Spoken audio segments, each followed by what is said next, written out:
Hello and welcome to the Free Cheese episode 379. Hello and welcome to the Free Cheese episode 379. Hello and welcome to the Free Cheese episode 379. I'm your Joe Dix, joined by Matt Zellner. Hello. Mark Augustiniak. What's up? The Free Cheese is a weekly video game podcast about video games brought to you once a week by thefreecheese.com. I want to thank our good brand new friend from local real estate for inspiring our intro this week. We've got a show, a lot of news this week, not a lot of games. You know what? We've taken a deeper dive into a fewer amount of games. I think that's what's going on this week. A lot of studio departures, a first look at the Sega Nomad prototype. That's right, all of that and more, including your hottest takes on what's to come for the Game Awards. But first, how's everybody doing this week? All right. Pretty good. Very good. I'll tell you, you don't realize how much painting sucks until you paint a ceiling. And that's where it is. But hey, man, when it's all said and done, I can have a great basement that nobody can come into because the world still sucks. I mean, there, though, right? At least it's not the Sistine Chapel, right? Oh, man, how long do you think that took? Oh. 16 years? Good night, everybody. See you later. Yeah, I'm excited for this to be done, but it's also just barely begun. I've got a weekend ahead. I got a good chunk done last night. I have to keep telling myself that to make myself feel better about where I'm at. Oh, the drums are kicking in. I can't hear the drums. Every time we start. I was laughing because you made the motion that it's happening because I can't. Don't let me down. I love it because, Beatles. like, we always start somewhere in the vicinity of 1 hour, but it's like, it's great because, like, had we started 30 minutes ago, he would have just started. It's like he knows. Yeah. It's always Don't Let Me Down by the Beatles. Oh, man. Of course, ladies and gentlemen, we're talking about the little drummer boy next door to Mark. Yeah, the little 50-year-old rocking around the Christmas tree this time of year.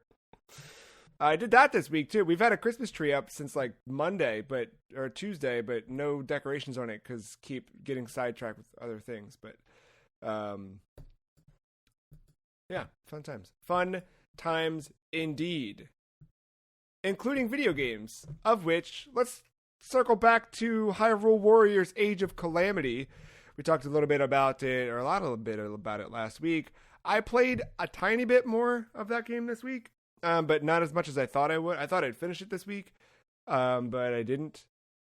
I know, Mark, you were done content-wise, but chasing that 100%, and I think you were at 96 last week? I was at 97. Pretty close. Oh. And then that's when the game decided to be a big ol' middle finger right up my nose, and I decided to just walk away from that game. I thought I was going to 100% it, and then it got to a point where I was like, I am not tolerating this game anymore. This game put me through so many emotions, most of it negative. And it was just getting too stressful. Well, like the end of it, though, right? Not the actual core. I mean, the core story itself didn't bother me, like those missions. It was just like all this side stuff, or just like whatever crap they try to, like, whatever hoops they want you to jump through for like a completionist thing. It just wasn't. It was so taxing to try to do that, and like I recommended before, it's just not worth doing. Just playing the main story is just a way to go. Okay, yeah, but I was hitting a wall where I'm at. I think, like, I don't know. I the part I got to, I was just like, okay, I'm kind of. I don't need to do the Divine Beasts ever again. They're not fun to play, but I am still enjoying the, like, moment to moment combat and switching to different characters, and now I have some newer characters unlocked, which is, it's fun to explore them in combat in different ways. Like, they do, I feel like most of the characters they're all different, but there is, like, a through line with a lot of them, and some of the characters you get later on, about the halfway point of the game or a little bit over that, seem very different from the rest in terms of, like, mechanics and the hooks and stuff. But yeah, I didn't finish it, and I'm sad that I didn't finish it because I want to see the end of that story. Do you know what last mission you were on? At that point, it was I think I'm in chapter 6. Okay. I don't remember which chunk of chapter 6 it is. I just had to fight guardians that are covered in pink goo. Yeah, this is yep. Yeah. But, Or yeah. goo. Huh? You say goop or goo? Goo. Just goo. No P at the just end, you goo. sure? Okay. Yeah, No P at the end. The malice or whatever. Yeah, the malice. The malice guardians were there, and then, so I did those, and like you do that part where like the bridge falls, and you have to go down and fight them at the bottom to finish off the mission. I think that was the last one I did. Yeah, you're well, you have like a handful to go. Not too many Yeah. more. After that though, I kind of like had done that for a bit and then stopped, and then that was when I fell into the Ninja Turtles rabbit hole of I need to find the perfect Ninja Turtles game, because we were talking about it after we recorded, but Xbox had for Smite, the video game Smite, a free access to whatever. It turned out to be not what I thought it was, but the advertisement was that you were going to get to play as the Ninja Turtles in Smite. And I was like, yeah, I could do that. I want to do that. And I looked it up and saw how they play, and I was like, this is kind of cool what they look like, in motion. You don't actually get the Ninja Turtles. You get free. So the game's free to play. I'm going to be really quick on this because I don't want to give it that much time. But the game is free to play with like a random rotation of weekly gods you can play as. You can pay to unlock gods permanently, and there's different ways to do all of that. The Ninja Turtles are skins for different respective gods. What this Xbox Game Pass Ultimate perk is unlocks those gods for you, and then gives you about 8 levels in this season's Battle Pass. And by buying the Battle Pass and leveling up the Battle Pass, you will unlock the turtle skins for those gods. There's a lot wrong with that. Just because you've got what you have to do to actually get to the turtles. There's like so much of a gate. But then you think about it, like, aren't turtles going to be a pretty big draw? Maybe not. Maybe people are just super into Smite. They're going to play Smite because it's Smite. But then, like, what if people also want to play those gods? Can I not play Donatello because somebody else decided to be whoever the guy? I don't know. No, I think you can be the same character. No, okay, that's are you sure? Because a lot of I'm not MOBAs sure. don't let you. Because Dota you can't, League you can't, Heroes of the Storm you can't, and Smite's like the 4th one of those. Yeah, I mean, I guess that would make sense. Yeah. Yeah, and the But free-to-play model for Smite's not too far different than Heroes of the Storm or League of Legends, if you're more familiar with those as well. Yeah, it all seemed on par. I just hate any of that. And as soon as I saw that, like, I had to buy a battle pass to take advantage of this, I was like, no, I'm good. Yeah, I don't sorry. One real quick question. Would you rather buy a battle pass and level it up for the Ninja Turtles or Rough Riders Anthem when you're driving in a car in Warzone? Rough Riders Anthem. My heart says Rough Riders Anthem, but I could just blast that anyway in my own life. But if other people were in the car with you, they would also hear if you were driving. Well, if I take my headset off and put the mic next to the speaker, then they can hear it all the time. Matter of fact, hey, Mark, what were you going to say? Oh, I was just going to say I'm not a fan of things where like you're buying to unlock the content instead of just owning it right away after paying for it. I mean, I get the incentive, like they're trying to make an incentive for you to like keep playing or whatever, but yeah, just when I get the skins, it doesn't mean I'm not gonna stop playing. And this is the fun thing. Like, I think Fortnite has changed so much of how this stuff works. And I saw, I guess it was a tweet from Nintendo that said, like, buy the last laugh pack right now and you can play as the Joker. And it's like, if that were the case with this Ninja Turtles thing, like, maybe I would have stuck around with Smite a little bit. If I could have just said, like, yeah, okay, this game's fine enough. If we all got a weekend out of it where hey, Game Pass Ultimate gave us some stuff, but for $5 I can play as Donatello. Or if I unlock all the turtles with this $5 pack, maybe that's a little bit more of an incentive, but as it stands, like, Nah. Maybe you didn't get this far, and this is the last thing I want to add. Was it just a general battle pass, or was it like a character-specific thing you had to level up? No, it was this season's battle pass. Okay, all right. This season is a Turtles battle pass, and then you buy it, and the paid tier is where you unlock the Turtles. It's not like the Turtles are like an easy get, dude. Like, in order to I'm get sure. the 4 skins, you need to level up, I think, to level 50 of the 90+ battle pass. And then every 10 levels after that is when you get a secondary alt skin for the Turtles. But it was like, it was a lot, and it was like not, I mean, hey, if I'm somebody who's into that game or into that kind of gameplay hook, then sure, but I'm not, and I don't have that kind of time to dive into something that I don't care that much about, which is, I don't know. Anyway, from that, though, I needed to scratch that Turtles itch, so I kind of pivoted hard from Hyrule and jumped into some Turtle stuff for a while. None of it fully scratching the itch that I needed. I ended up, I was doing something. I don't know what I was doing. Something on my iPad, but then I watched the Batman Ninja Turtles movie that DC put out not too long ago, which was pretty good. Pretty good.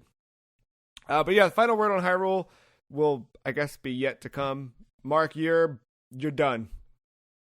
Yeah, I'm checked out. I'm done. Yeah. Yeah, I'm gonna at least see the story through. I got also my my Hyrule Warriors Age of Calamity notepad from My Nintendo. I'm very happy that My Nintendo has started to do physical goods again, where Club Nintendo used to. This is a great. I'm happy about this. And for those wondering, it smells so good, man. That's a good paper smell. You got a good paper smell going on here in this Age of Calamities notebook. Get yourself one for only 800 silver coins, $5.30 shipping. Mark, one last question. You completed the regular story and you enjoyed it. Would you buy another one of these? If they did another Hyrule Warriors? Yeah. I mean, yeah, Okay. I would. I would be a little more cautious this time around, probably. Oh, cautious. You would be cautious. Okay. I mean, like, it's in terms of just like, like how much outside stuff do I want to do versus the core story or whatever. I mean, like, Joe, remind me if I'm wrong, but this sounds like my journey of a Shadow of War. I was so high on it, wanted to like see all the way through. The end of that game before the patch was awful, but then I remember that ride. I think we were going to the flea market or something. You were like, "Would you buy another one of those?" Oh yeah, in a heartbeat. Right. Yeah. I'm also a Zelda fan, so it's like, even like I said before, if I don't like it, I'm still gonna buy it. That's true. But only certain games I would want to replay again, and I will never replay this game, I think. I don't know. I really fully expect them to do DLC for this game. Are you in for that? I guess it depends on what it is. Like, if it expands on the story, or it has to be like a really dope character. But other than that, I don't know. We'll see. I mean, I don't know much of the story, obviously, and I don't want this to go into spoiler territory, maybe. If that's so, we can move on. But, like, do you think, like, once we get more details on, like, what Breath of the Wild 2 is timeline-wise, they can use this game for some kind of bridge between 1 and 2? There's always that possibility with this. Because it's advertising everywhere that it is a prequel, but, like... And also, it being a Muso game, I just don't know how much they want to acknowledge this yet. But that's all I can say. If you are wrapped up with Hyrule Warriors Age of Calamity and looking for something else to play, it's been announced that Doom Eternal is coming for Nintendo Switch this Tuesday, December 8th. This is shortly after the announcement that physical versions of Doom Eternal had been canceled. Y'all remember Doom Eternal this year? I do. It's just, other things kind of happened. Did anybody play the DLC? This is the thing. There's a lot of things that came out, including new consoles for me. But 2, I've heard that is like picking up right where the difficulty spike ended with the campaign, and that it's like a steep learning curve I would have to relearn again that I'm not in the mood to do right now, especially coming off of Demon Souls. So like, yeah, it's a big ask. Yeah, I mean, I'm sure once I got in it, I will love it, but it's just a matter of like, I'm going to die in that first area probably like 10 times, and I don't know if my patience is at that mark yet. Yeah. I think I played Animal Crossing more than Doom Eternal, and that's saying something, because I only played Yeah, Animal you dropped Crossing off for Animal like Crossing. a month. Yeah. I mean, if you only played the campaign of Doom, though, it was only like 10 or 12 hours. It wasn't like it was like a 30-hour game either. No, I thought that was long. I remember Doom Eternal being super long. Oh, my computer's off. It's right in front of me, but it's off. I'm curious to see what my play count is if you take away maybe an hour or 2 for the multiplayer that I tried. I can bang it for you. Oh, actually, I have all my apps right here. I should be able to see it. But I remember Stay that tuned. one being kind of... I mean, I think also it was kind of exacerbated by the fact that I tried to jam it in and finish it as quickly as I did. So that probably didn't help with my feeling of it being long or short. I just wasn't feeling that one this time around. I don't know. It honestly, like, that one didn't stack up. Matt, you got 19.9 hours on record. Oh, maybe it is like a 17-hour campaign then. I feel like it was like, 15 to 17, somewhere in that range. But, yeah, I don't know. Speaking of Nintendo Switch, the new firmware dropped this week, 11.0.0, which adds automatic downloads for save data and 12 new user icons, celebrating the 35th anniversary of Super Mario Brothers. Really cool thing about that, so I jumped on the Switch Lite and downloaded Super Mario 35, and then it was like none of my icon stuff was there, and I was like, what? Why? Oh, right, cloud saves. So then I clicked a button that automatically did that, so now it was very easy to get it back and forth. The automatic cloud saves is what I'm trying to say. So if you do have multiple Switches in the household that you use, that's pretty cool. There's a new trending feature added to the user page that lets you see what friends are playing or have started playing recently. Did you guys look at this at all? No. Nah, I haven't turned on my Switch for a bit here. It was cool. It's funny, like a couple days before this patch came out, I was like, I wonder if Nintendo will ever do anything like this. And then boom, they did it. And it was neat, like seeing like what you guys had been playing, and because like I think you guys are marked as my favorites or best friends, whatever they call it. So like it shows you guys up there first or whatever, but then it showed like people who were actively online playing stuff, and I think that there's something to that, because I will, like, if I ever find myself at a wall with what am I going to play next on Switch, or is there anything I should be checking out, I will peek through and see what friends have been playing on Switch. And it doesn't always lead me to a purchase, but it does lead me to like oh, okay, I didn't think about that one.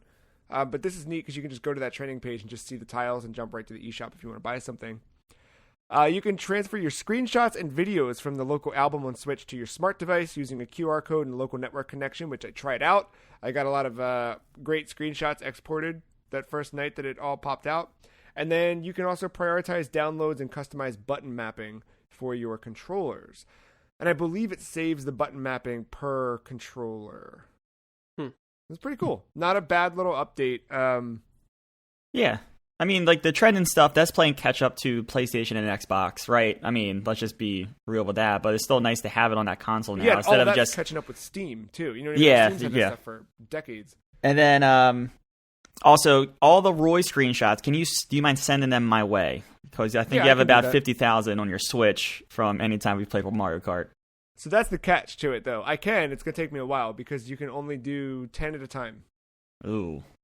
All right, well. You is that 10 screenshots? How about videos? Are videos like so you can do 10 screenshots and 1 video per transfer. Because what it does is it takes them and, like, when you scan the QR code, it opens up a Safari page or web page. And so it doesn't even use the app? No, it doesn't use the app. Why would you use the app? Honestly, it doesn't use the app because then they would have to be...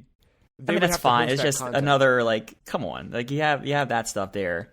No, but that would mean they'd have to host the content. That's the difference. Okay, fair. The way they do it now is it puts them in a temporary web page that you then download right to your smart device, so that it's all happening locally rather than them uploading to a cloud service or anything like that. So I get why they'd put the weight of it there, but yeah. Anything you guys are like, I mean, what's missing? Themes, voice chat. Yeah. Music in the eShop. Yes. Gosh, you are not kidding, man. It is an eerily quiet console. Especially like when it's a home theater thing. Like I get it like on portable, but like when it's so quiet on your living room TV or whatever, that's like, I don't know. That feels weird. Yeah. Replace the friends list with Mitomo. Just saying. Dude, what I would give. What if they just went full on like PlayStation Home and like let you decorate your room like Mitomo style, and then we could get all the good art, tasteful art that Mark had, and we can visit it. They could call it Nintendo Land, and you and your Miis could all interact with one another and go play little mini games together in a little. I'm fully on board with it, man. But I have another idea of a name. How about Miiverse? Oh my God. I'm just Miiverse. Just getting sadder now. Sorry. Yeah, it's just... No, we're fine. This is what happens when you ask me what do I want from a Nintendo Online. Everything from the Wii U, it turns out, is what Matt wants. Matt, tell us about Madden 21 on the PlayStation 5 out now. Yes, it came out earlier in the week. The first night on PlayStation 5, network play wasn't available because they had to do like a hot fix to it. There was something wrong with it, but it was something they announced on Twitter, so it wasn't like it's not working kind of thing. Yeah, it's not. There's only a couple things I want to talk about because the game's not too far removed. Like the main menus are pretty much the same. I mean, the game looks. You can tell it looks a little bit more crisper. With me coming from a 4K TV, it looks more like it's not like an upscale. It looks true in that regard. The player animations, they are mostly the same. They have a little bit more tech in it. It feels your characters feel heavier and it's less arcadey. So I guess they're kind of moving back into simulation or trying to with the next gen stuff, but like I said, it's minor. It's nothing like revolutionary or anything like that. I've noticed the playbook stuff. So when you're picking your play, it used to be, well, all right, let's rewind a couple years here. On like PlayStation 2, even I think PlayStation 3, the playbook stuff used to be like the bottom row. And then for PlayStation 4, they moved it to this left side, and that made it easier for like couch co-op, so you can do like left and right, I guess. But then now they've moved it back to the bottom. But it's a little bit of an issue right now, at least for me, because there's a bunch of stuff that I kind of got used to in that list on the left-hand side that I thought was much easier to get to than it is now. They use L1 and R1 way too much. I mean, it was already in, like, scrolling like that was already in the playbook, but I think it was easier before. It feels a little bit clunky, but it's something they can refine, and I might be able to go into like some UI stuff and change some of it, honestly. I just haven't really looked into it. The PlayStation 5 stuff's kind of wild, and there's like one thing that's like, all right, it's fine, but their second one is like, what? I think people need to learn a feature of the DualSense. So the first thing, when you're sprinting with someone who is like not a fast person, kind of like a more bigger like strength, like running back or whatever, someone is not going to like juke someone out of their shoes. They're just going to run them over. The adaptive triggers actually are a little bit harder to pull for Turbo. And I thought that was a little interesting. I was like, oh, that's kind of cool. There's all kinds of good haptics, of course, with contact and getting hit and things like that. The speaker kind of has some of that like player noise coming out of it, as well as I think like the whistles even come out of it because you'd be next to the referee or whatever. So like little things like that. But the wildest one of all, and I was just waiting for the game to do it, but the DualSense has a mic in it. I'm sure we all are aware of that here.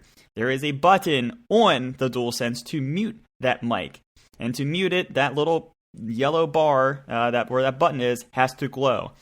This game automatically turns on voice chat and automatically takes from your DualSense, and so you hear everything. I mean everything.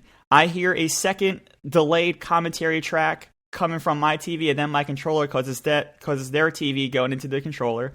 I've heard people talking to their buddies right in the middle of a game. I haven't heard that yet, but I'm waiting.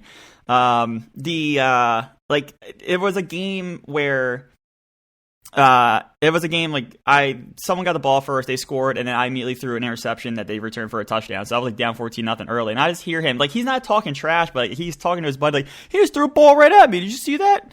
And like little things like that. So it is I think people need to learn that DualSense is on by default, not off. So yeah, that is wild. That seems like something that Sony should tell developers, like, but maybe they want it on. Maybe maybe that's what they want to do feature wise. Do you remember when the PlayStation 4 first launched and cameras were really scarce, but people got cameras because it was the first console you could really live stream from, and you got to see all sorts of fun, weird stuff. People learning how to live stream for the first time. Did you guys ever tune into those? No, not the good console ones. No. For PS4, like when that first came out, people were taking advantage of those in ways they probably should not have. Yep. Definitely needed a filter. Yeah, there was one time we finished recording the podcast, or we were in the middle of recording. The old recording days, like when we first started this so long ago, it would be like, I think we'd record on like Wednesday nights, and it would be the entire night. Like everybody would come over at like 5, and they wouldn't leave until like midnight maybe. Like, because we would just end up hanging out and playing games and whatever. And at some point we're just like flipping through what channels were live. And there was one that was basically just porn. Like It was just like people hanging out in a bedroom, doing like live cam stuff and like taking requests. And it was like, what the, like, yeah. I wonder if we're going to get back there now, if this is the new era of that, except people don't realize they're being recorded this time. Yeah, it's this is just the first game that's gonna have that, right? Like I feel like, you're gonna, and I'm probably not gonna ever play a Call of Duty, or at least not anytime soon, on a console again. But like, what does voice chat look like on something like that is, as toxic as that can get? Yeah, like I don't know. It's a weird thing. How's the quality of it? Because like that was always the thing back, like in the Call of Duty days that I remember of being yelled at by some child. It was like all those mics sucked, so it always sounded like crap. Like, is the mic actually decent enough? I think it's better than the crap mics, but like it's nothing. You're not going to get pure audio quality out of that controller. I mean, the speaker on the DualSense is better than the DualShock. I will say that. It's also a lot louder too, but I think they let you turn down the volume of that stuff. But do they have a headphone jack in? Yeah, I believe so. Do you take advantage of that, or you just let everything come out of the TV? I mean, I just let everything come out of. Well, that's the thing. No, it's not even coming out of TV. Their voice chat's coming out of the controller. Your controller in your yes hand. That's what I was gonna ask, but I'm like, oh man, I really yeah, all the game audio is the game audio there, but everything from them is coming from the controller on top of all like the other sound effects you're getting. Weird. Yeah, it's bizarre. Horror games really need to take advantage of this. I mean, I think there's potential there. There's cool potential there, yes, definitely, but it's just wild here. Also, I'm just going to throw this out there. I haven't really talked too much about the PlayStation 5 UI. The cards and when you pull up the cards in Madden, it's really nice. They have all the game modes right there, so you don't have to like cycle back to the main menu to then go somewhere else. So it's at some quickness there, which is nice. Load time's good across the board. Yeah, pretty much. Yeah, I mean, I think there's a little bit of a load time to connect to that initial game, but I think that's maybe more the connection than anything else. But yeah, I mean, like, it's all good. The performance in this game is a lot better than. Remember when I first talked about this on PS4, it was some weird hiccups and framey things. This runs a lot better as well. And this is also out on Xbox Series X and Series S right now too, right? Should be, yes. Yeah. Yes, yeah, I know it is. Yeah, it is. Very good. Reports broke out this week from Reset Era and Reddit that the PlayStation Store native to Vita was experiencing ongoing outages. This comes in the wake of changes to the store that happened in October, but have coalesced this week into a variety of error codes and various states of failure. It seems like the store, judging from some people's experience in that Reset Era thread, is back up. I went to turn on my Vita and check this when I was putting show notes together. Realized that I have a PSP dock and a Vita dock, and I just have a single plug beneath the desk, and I hot swap them when I need to charge one or the other. Realized that it was in the PSP, so the Vita was totally dead. Plugged it in, meant to check it, did not check it beforehand, so I don't know for sure. But Mark, you were running into stuff on the PlayStation TV, which uses the same store. Yes, I wanted to get Muramasa, the Demon Blade or whatever, like the whole package. And I can search for things in the store, but the option to download was just like an instant no. So I was, all right, well, let me try something I've already purchased that I haven't downloaded yet on my TV. So I looked up like a Resident Evil game or something, went to go download, and it just said sorry, error due to timeout, like it timed out or something. I was like, after a millisecond? Yeah, something's weird there. So hopefully that is all up and running. I can't imagine that will stay down for too long if it is still down. But that's a bummer, man. The Vita is still such a good little console, and there's still people making games for it. Like, there's some indie devs who are still putting games out, and not even just indie, but I know some Japanese developers that probably the same ones that supported the PSP until like 2017 are also still putting Vita games out up through next year. Vita means life, man. It's gonna live forever. I wish I jumped on that wagon when it was living. There's still time. Also this week, we got a number of departures from video game studios announced. We'll start with BioWare. General Manager Casey Hudson and Dragon Age executive producer Mark Dara have left BioWare, the pair announced this week. In a statement, Casey Hudson reflects on the past year, kind of citing 2020's the nature of it, as a way for him to chase more personal work. Mark Dara echoes similar thoughts and leaves an ambiguous, kind of hopeful look to the future. It was I think his exact quote was something like, I don't quite know what's next, but I'm excited to find out. I wouldn't be surprised if both of these folks end up starting their own little thing to go back to because they've been there since like the beginning of BioWare. So I wouldn't be surprised if they start their own little. Well, remember, Casey left for that time and then came back right before Anthem launched. Yeah, he came back 3 years ago, and then that was something that Mark Dara had kind of referenced. He was like, ever since Casey came back 3 years, I forget the exact thing in his letter. It was like, I've really learned a lot from him, especially in these last 3 years since his return, and something like that.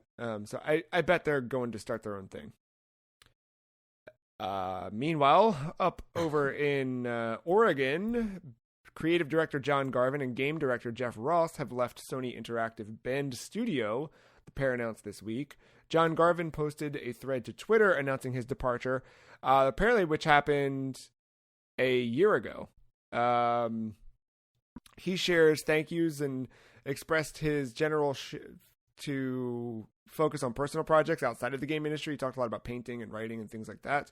Meanwhile, Jeff Ross will exit the studio this week. I guess he's already left at this point.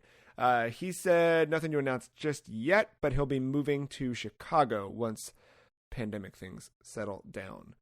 So some shakeups over there at Sony, continuing with apparently back in August, Keiichiro Toyama, the creator of Silent Hill, Siren, and Gravity Rush, left Sony Interactive Entertainment Japan Studio and established the independent Bokeh game studio on August 13th, that is. The announcement this week confirms that both Kazunobu Sato and Junya Okura have also left Japan Studio, joining Toyama as core members of the new studio.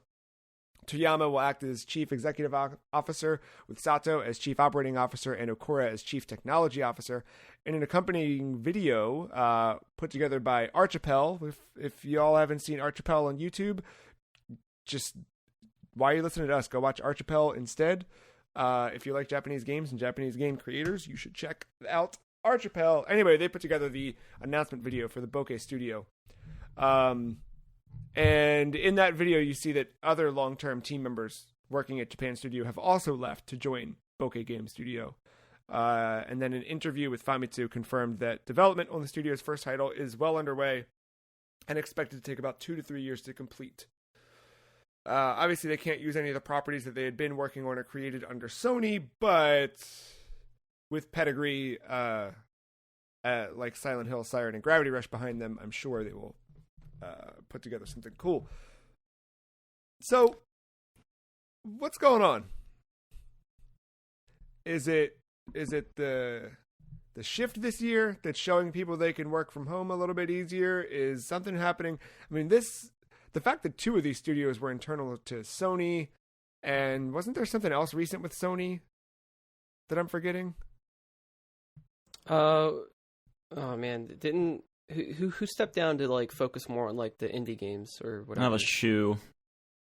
Yeah, Shuhei had that shift in his job title once Herman Hulse took over Worldwide Studios.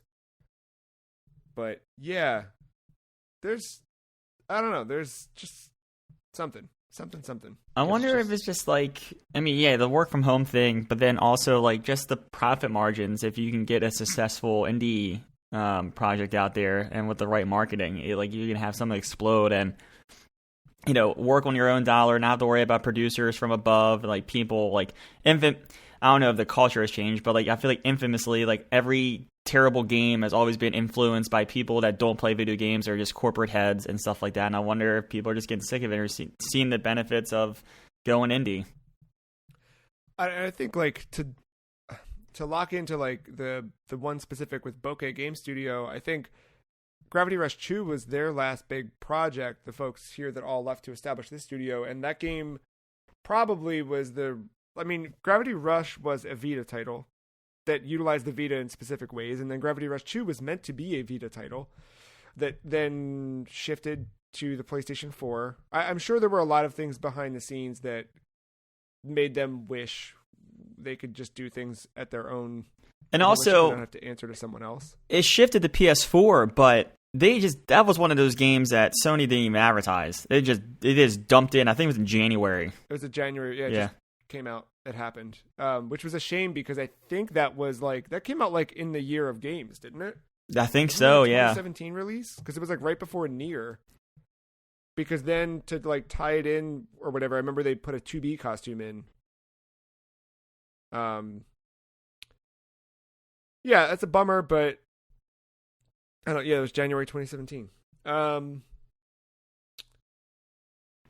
don't know. I'm excited for all of these. I think that generally, when things like this happen, it can often breed more creativity and do some neat things. I think Platinum is a good example of that, breaking out on their own and doing things now independently. I mean, we've yet to see a lot of the fruits of that, Bayonetta 3, but we're starting to see that. I mean, speaking of Ninja Turtles, like you had that Turtles game from Platinum, which was like the final one in a ring of just not great licensed stuff. The Transformers game, like they were all like fine, but like the Avatar one, they all kind of were Yeah.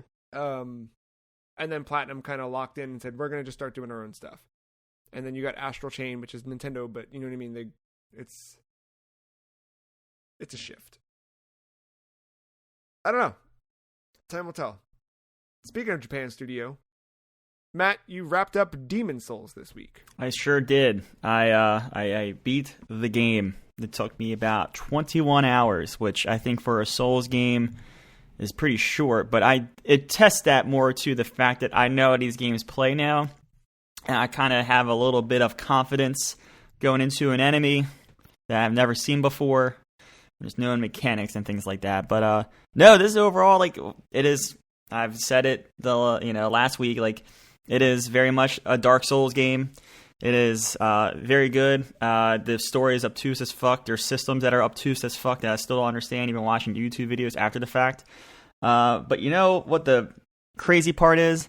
I wasn't thinking about doing the platinum. I was like, it's time to move to other things. The Yakuza. I finally did get Assassin's Creed in the mail, but still haven't put it on my Xbox yet. Maybe even Watch Dogs. I got to get ready for Cyberpunk, which is coming this week. So, I don't know. But I looked. Then this is what I kind of want to talk about after wrapping up the bow. I looked at the trophy guide for Demons. Not the trophy guide, but the trophy list. This is a fun trophy, like a path to a platinum. Usually, with like Bloodborne and Dark Souls and Sekiro, it was like defeat all the bosses, get all the things, get all the endings, which usually has you, unless you save scum, like do like 2 or 3 different playthroughs. And then with those 2 or 3 different playthroughs, there's different side character quests, you have to do them in specific ways, stuff like that. But like this has you beating bosses in specific ways, which I thought was really cool. And because of that, I've very slowly, I haven't really even gotten far in the second run, but like I've created a brand new character, and I'm doing something I've never done in a game like this, and I'm making a magic build where I'm all like just focusing on range. Because a lot of the secondary boss stuff is like, do it in a different way besides sword and shield. So I feel like I can knock out a bunch of those trophies with, with the God, that coffee pot always goes off in the middle of this.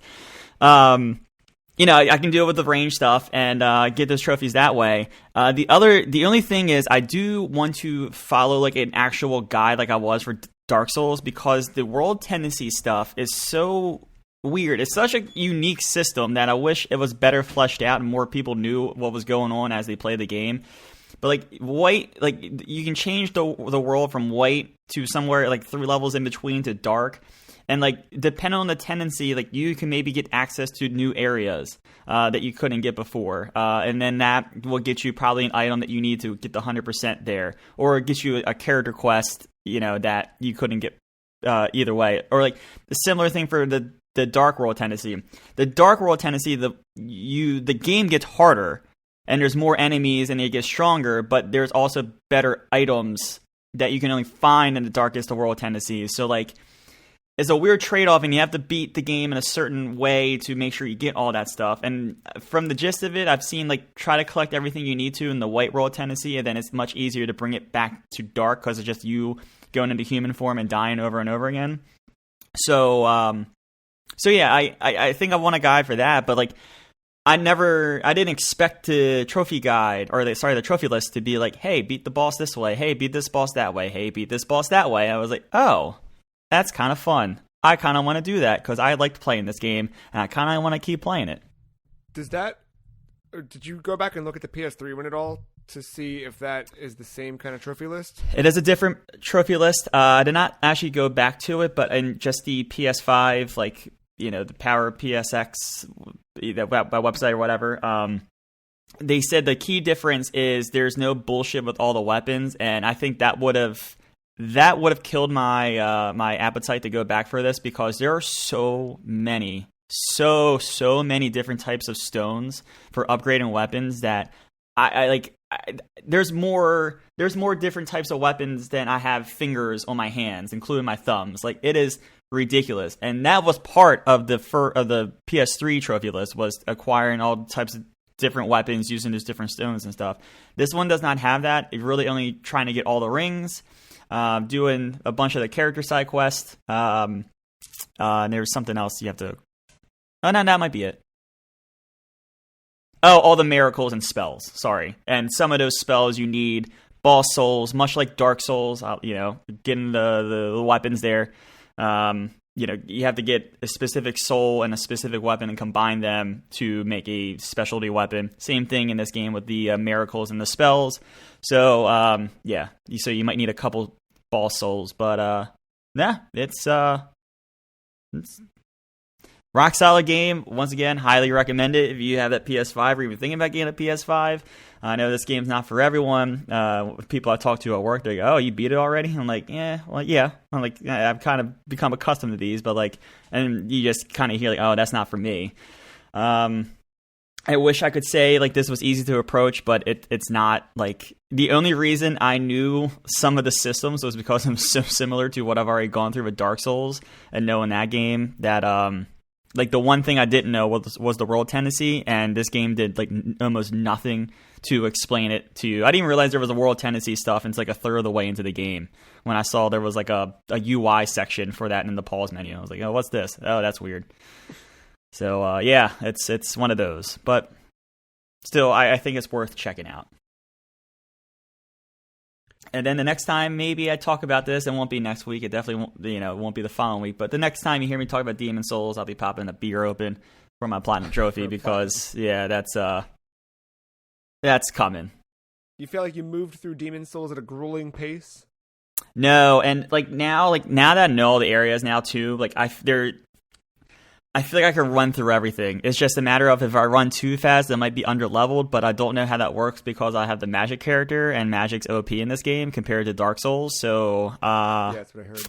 I don't know how that's going to end up working, but we'll see. But it's funny, I was cautious that first run through that first area to the first boss, and then I did it in 15 minutes, second time around, and had no problems with the boss. Not that the first one, the Phalanx, is a hard boss, but I went into it with instead of me poking at it, I was actually beating it down right on its ankle or right on top of it, just beating it down. How I approached the cleric beast the first night. And quickly learned. Yeah. So it's good stuff. It's good stuff.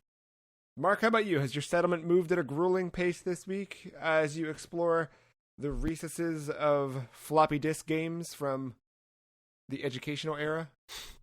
Dude, let me tell you. I went down a weird, I guess it's the biggest nostalgia trip. Yeah, take me back to second grade, Daddy. In terms of video games. I think this might be, actually, yeah, it might be first or second grade. Yeah.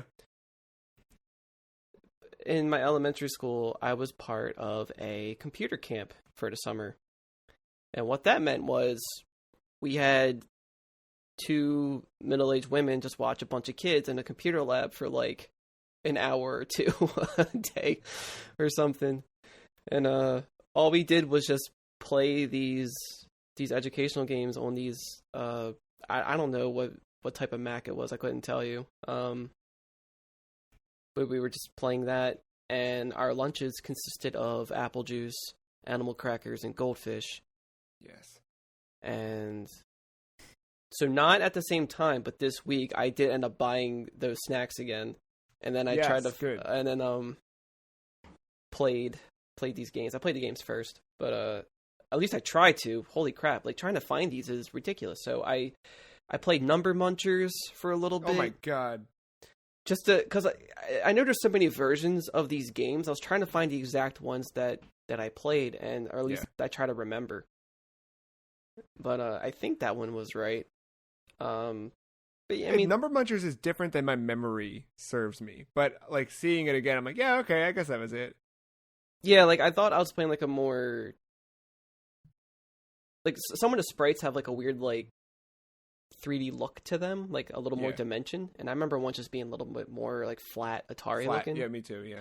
But that was fun. Just sat through that for a couple minutes, and then look at the other Munchers games just to see what they had. And these are all running through a browser using the DOSBox emulation or whatever. Now, the one that stuck out to me the most that got me started on all this was Amazon Trail. And very different from Oregon Trail. Yes, this one is way more educational. But I thought for some reason, maybe I just didn't get to it, but I thought there was a part in the game where I know you are in a boat and going down, the Amazon River or whatever. But I thought it got to a part where it's when you're in a smaller enclosed area, you just see the front of your boat from a first person view, and it kind of just dungeon crawls screen by screen. And for some reason, that's totally a thing. I never saw that part. I forget how you get to that, but yeah, that I remember that too. I know you can run off to the side and go take pictures of animals, and you can try to identify them. Yeah. So I was doing that for a little bit, and man, it was chugging. It was taking its good ass time switching between screens and whatever. And trying to trade with people, and do you remember the intro to this game? It is the weirdest drug trip. It's just this I think this super worse than a JPEG photo. It's double JPEG of this kid in his bedroom with these fake posters on the wall about the Amazon. He just loves the Amazon so much, and he's just he's laying in his bed, but the way they took the picture, it looks like the kid is looking at the camera with his eyes open. Doesn't even look like he's sleeping. And the room just slowly becomes a jungle, and then you have this talking, like, panther. Panther, yeah, I remember him. And he's like, "You gotta find medicine for the king of the Incas or whatever. Like, people are dying." It's like, all right, I don't know how to get this medicine. I keep talking to people from different times of history and trading items with them for items that I have, and never found this medicine.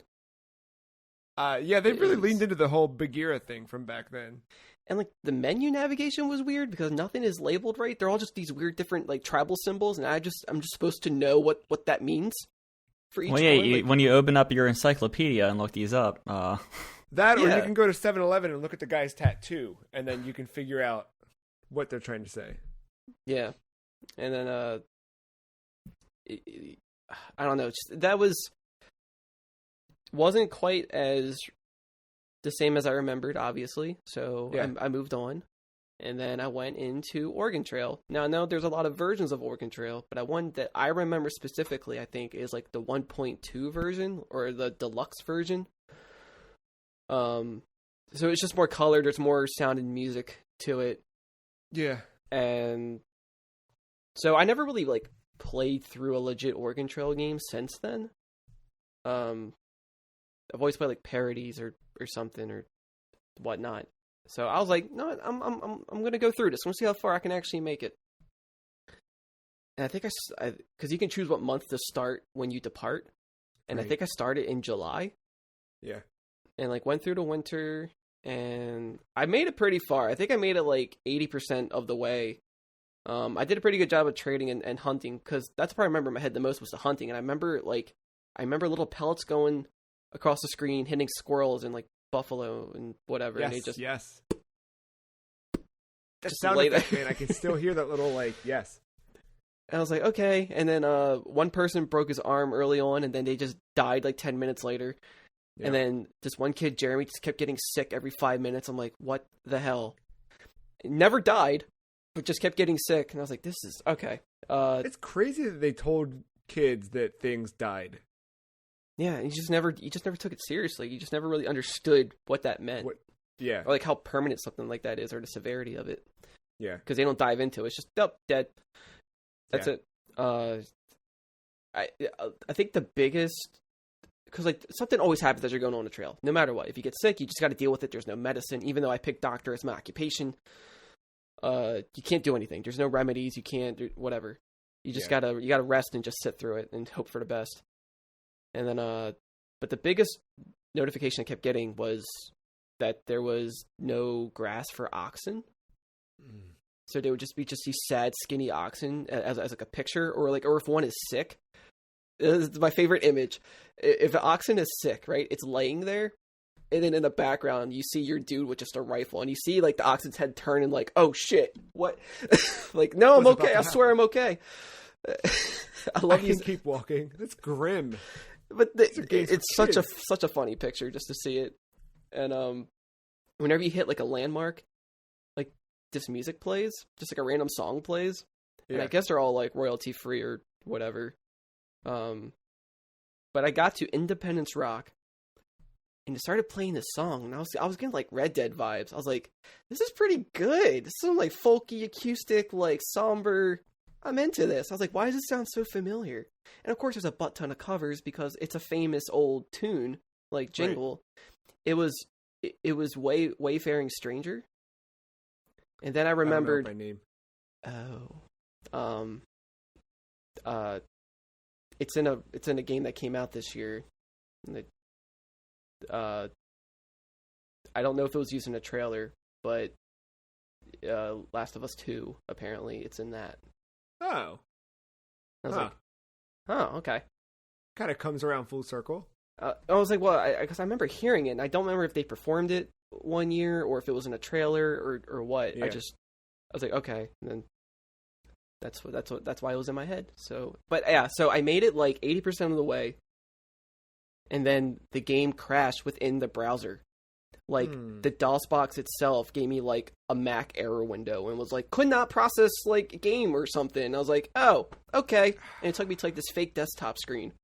or the whole thing just froze. I was like, I would have made it. I know I would have made it. I had so many pounds of food. I always made sure to keep like around 200 pounds of food the whole time. You can only have 4 spare wagon wheels, 3 spare wagon tongues, and 3 spare wagon other parts. I always made sure to like, I was always fully stocked as I was going. I was doing a pretty damn good job. I was proud of myself. And then that happened. I can still feel the like incredibly angular Mac mouse.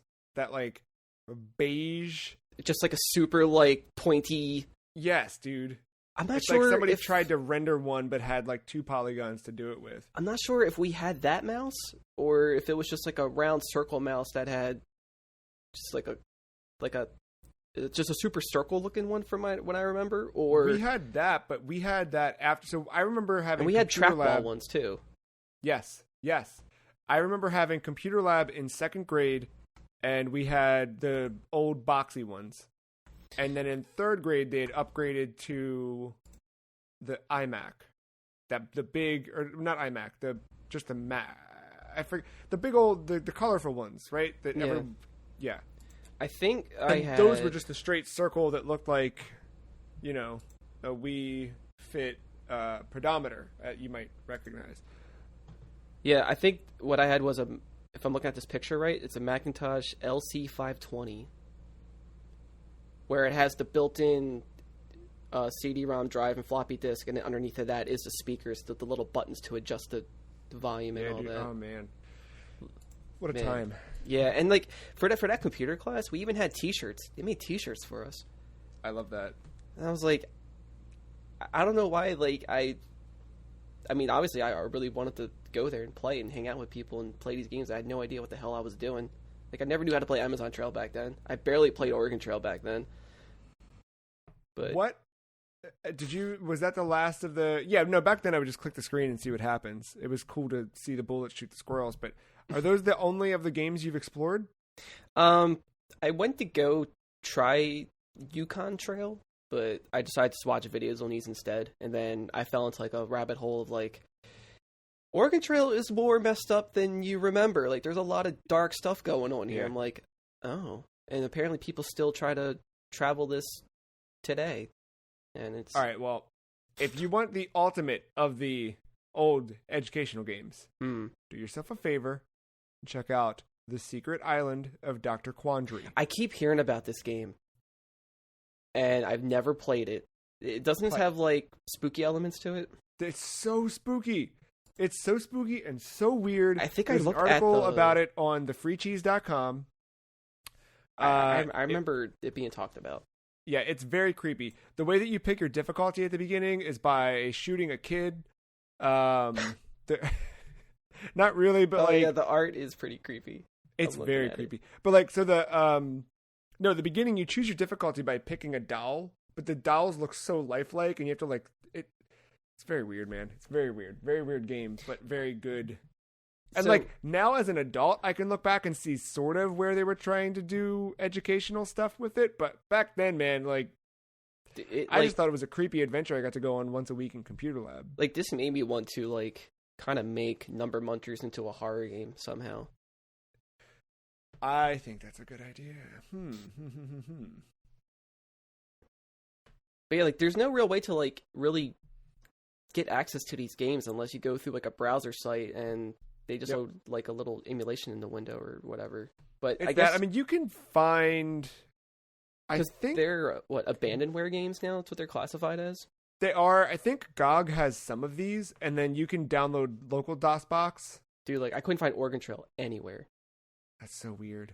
If anybody, like, I mean, I guess DOSBox would have ran better had I downloaded it natively to my computer versus going through a browser. I don't know if it still would have crashed or not.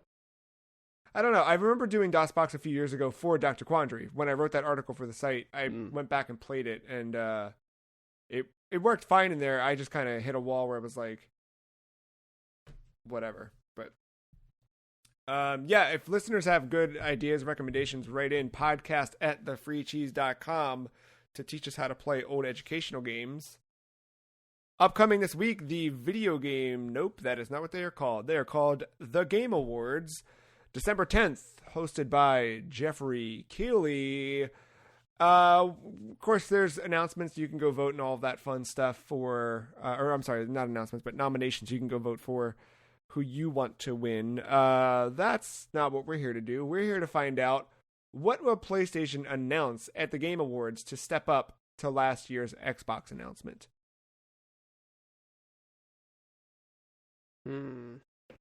Godfall DLC. Heard that one didn't do so hot. Yeah, no, why would it? So well. I mean, I know what I want to say, but I also don't want to say it. All right, are you at a point now where you feel like saying it is going to cause it not to be true? Well, I mean, I'm already thinking it's not going to be true, but I also just don't want to be the reason that it's not true. All right, we can leave it at that, but y'all know what he's talking about. I'm going to stay quiet in my. I don't know another word for. Mountainside. Mountains, yeah. Be quiet from the mountains. Going to Oregon for this one. Yeah. Matt, Oregon? You got any ideas? I don't know. I feel like they revealed a lot of their hand already leading up to PlayStation 5 or now. It's just, I wouldn't be shocked if we got a better trailer of those and a date on something, but I think it's like too early to have dates on any of this stuff, especially in the state of the world right now. I think there might be I don't think they're good. One? No, Sweet unless Tooth drives out on stage. No, I don't think. Nah, I don't know. I just have this impression in my head that like good old buddy Jim, like if he has something big, he's not going to do it here. He's going to do it himself. Fair. You think we see more God of War? No. That seems to be a Game Awards favorite now. Yeah, I mean, yeah, but like no. How much? I know. Did they even put a date on that? Didn't they say 2021? Or did I don't remember if they did or not. I think, but like I just don't see that much more. I don't know. Like that game's gonna be. I think it's gonna be really good, and it's gonna stand apart from the other one. But like I just don't know like what else they're gonna do to it that makes it feel like a proper 2, because they're not even calling it 2. They're just calling it Ragnarok at this point. Right. Or no, we don't even know the name. We just said it just says Ragnarok is coming, but probably God of War Ragnarok. Like, I could see them maybe adding more of a CG teaser to that, but I don't know anything beyond that. Yeah. Nah, I could see something like, remember that walkthrough they did of, like, Kratos and the boy in the forest or whatever, that first, like, real look at God of War 4 or 5, 17? I think we could see something like that, maybe. But... You don't see gameplay sessions like that. That was, like, a very E3 thing. Like, you just don't... That's one of their monthly, or not even monthly, but, like, what their direct things... What are they called? State of play. State of play, that's it. Like, that's something you do there, and I just feel like, But they don't, though. Like, normally their state of plays are like, hey, look at this game for VR that you're not going to buy. Hey, we're really excited to tell you about this showcase from our partner. Thank you for watching. And then, like, wait, what? Did you guys show a game? Do you think we'll get PlayStation All-Stars Battle Royale 2? There is no chance in hell. All right. No, I don't think so. I'm going to go Patapon 4. There is no chance in hell. All right, how about Twisted Metal? I mean, there's a better chance, but who's going to do it? Unless you source it out. I mean, like, just like Sackboy, I guess, and source it out. It was just really good HD remaster. Yeah. That's your big announcement. I'm not expecting anything big from Sony besides maybe the shushing on at not Mountainside. We already used that one. Shushing at an incline. Oh, I see. I see. Well, we'll find out this Thursday. More on the Game Awards later on. For now, we're going to take a quick break, and we've come back. We have a lot of news from the Service Games Company after this.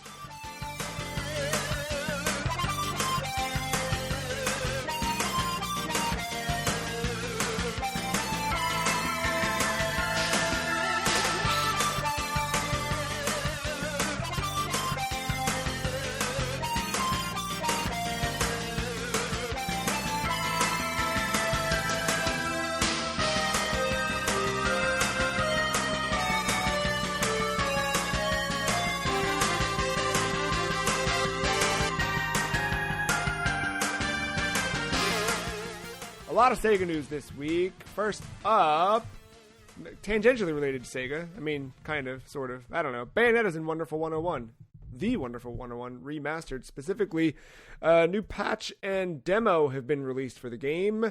Players trying the demo can transfer their save data to the full release when purchasing, and the demo includes a playable Bayonetta. Patch 1.03 adds the Wonderful Code System, allowing players to unlock Bayonetta, Jean, and Rodin from the Bayonetta series. And it seems like they are going to slowly add more little chibi Wonderful 101 versions of other characters down the line. There's a lot of silhouettes blacked out in here. Mark. Yes. So Wonderful 101 happened on Kickstarter this year. We both backed it. I played it for a bit and just kind of moved on. Didn't really... something about this game I could never really fall in love with. How are you liking it? Oh, I'm enjoying the time of still not getting a code from them since May. I think until just now, actually, they have gotten. If you see their Kickstarter page, a lot of people have yet to get their physical copies of the game, and that's understandable for manufacturing reasons and whatever. But I did a digital code. Yeah. And just nothing. I've messaged them, I think, every 2 months or so. So I'm not like fully spamming them. I think I only sent like a total of 3 messages, but I was just getting annoyed at this point because I didn't expect this to happen or handle it this way. And they finally got back, so I guess that's better news. And they're like, "Oh, fill out this ticket on Yeti." And I was like, "Oh, okay." Yeah, because they partner with Yeti for their distribution, which I've seen. Like, I know another Kickstarter I did partnered with like Fangamer for their, I think it was the Bloodstained one, like did their stuff through that. Yeah, so yeah, a Fangamer made more sense to me. I just Yeti still doesn't click into me that they do more than shirts. Right. Yeah. Just because of the name. Yeah. But so I filled that out. But while filling it out, I tried to somewhat change my pledge, but not really. Like, I still paid the same amount. It's the same price for every platform, but I want the PC version instead of Switch because it runs better, and I think I would have a better time on there. And so hopefully, I mean, they have a big list to go through because a lot of people have been commenting about not getting their stuff. So I don't know what number I am in that. Are you still eager to play this game? Hmm? Are you still eager to play this game? I'm not like dying to play it, but I do want to play and just see how far I go with it. I think it's something that feels like it would belong in my wheelhouse. I mean, my background with the Beautiful Joe games, I like those when they came out. I like this style of game, but we'll see. Well, in Matt's wheelhouse, production on the sequel to the Sonic the Hedgehog movie is reportedly due to begin in March. A listing on the Creative British Columbia Film Commission website, which handles movies shot in British Columbia, Canada, shows that a production codenamed Emerald Hill is due to begin filming March 15th, 2021. Matt, how excited are you to see our boy in blue back on the big screen? I mean, it was inevitable, right? I mean, I know this isn't there's a weird year for it, but did this not win the box office this year? Yeah, I mean, it had to have, right? No, yeah, it did. It definitely won, like, I think it was like one of the highest grossing movies of the year. Yeah, so like, well, I mean, that's just, the state of movie theaters and things like that. True. But, I'm not shocked that this is getting a sequel. I mean, I didn't see it. Did you guys ever watch it yet? Yeah. Mm-hmm. Yeah, it seemed like theaters, right, Mark? Is this the last movie you've seen in a theater? Yes. Wow. I saw it at a theater, I saw it at a drive-in, and then my friend's daughter loves it so much that they sometimes put it on over there. So I've seen it a couple times. Yeah. We rented it once it hit rental, because I think it came out around the time Birds of Prey came out, and we went and saw Birds of Prey, and then just got too busy to go see this one, and then got to a point where you could go see this one if you wanted to. And then, we rented it one night, and I liked it a lot. I mean, it was definitely a kids movie, but I think that for something adapting a video game and trying to make a story out of it, I thought it worked well. Yeah, it was. I'm just glad like everybody who complained actually, stuck to their end of the deal with supporting it and whatever. Never here. Hopefully it goes to more to the roots with this one. Yeah, I'd Montana. Like where? Santa Monica. Oh, right. Yeah. Right. We will find out. But speaking of getting back to the roots, this week we saw. So Sega just keeps doing 60th anniversary cool stuff, and a video was shared this week, in kind of like in a classroom background, that goes through the history of Sega hardware. And one of the pieces shown off for the first time was the Sega Venus, the prototype that became the Sega Nomad. What's pretty weird is like, color scheme wise, this is like bronze gray instead of what we ended up with the Nomad, which was like black. And of course, all like the Genesis and Mega Drive were all black as well, and that theme. And this had more traditional looking face buttons, where the Nomad. Did you guys ever play with the Nomad at all? Mm-mm. It had big old oval face buttons that were very. I literally don't have a controller near me or anything that would. It was more like when you would go to like a kid's house and like their parents had like a fancy TV and you touch the remote and it's like a weird remote you've never touched before. That was the buttons on this, just like weird plastic ovals that felt expensive or something. I was gonna say like kind of like the OG Xbox controller buttons, like the black and white buttons or whatever. Yeah, imagine that, but larger and just all black, or maybe black and gray. I can't remember, but. I'm happy that one, Sega is keeping record of all of this stuff, and two, willing to share it with the world, because stuff like this is why this is what makes all of this interesting to me. Like the games themselves, yeah, we play them. Obviously, we've done this show for 379 weeks, but there's a lot more to video games than just the games or just us playing them or whatever, and I'm happy that they're keeping it alive and celebrating it. I felt dumb when I saw a picture of like the solar system and each system attached to one. So I guess the planets were their project names before naming them or something. And I was like, that explains the Saturn. I was like, they just never thought of a better name than that. I mean, how could you, man? It's got alliteration. But like, I was like, okay, now it all makes sense. I get it now. Okay. Yeah. I love Sega so much. So much. I kind of still want a Nomad, but because I had one when I was a kid, but it's not a viable. It's so much easier just to play that stuff in any other capacity. But yeah, it was a cool thing back in the day. Last bit of Sega tangential news this week: Persona 5 Strikers, the Western name for Persona 5 Scramble, has in a way been announced for the West. Or the release date has been announced for the West. It was already confirmed to be coming West.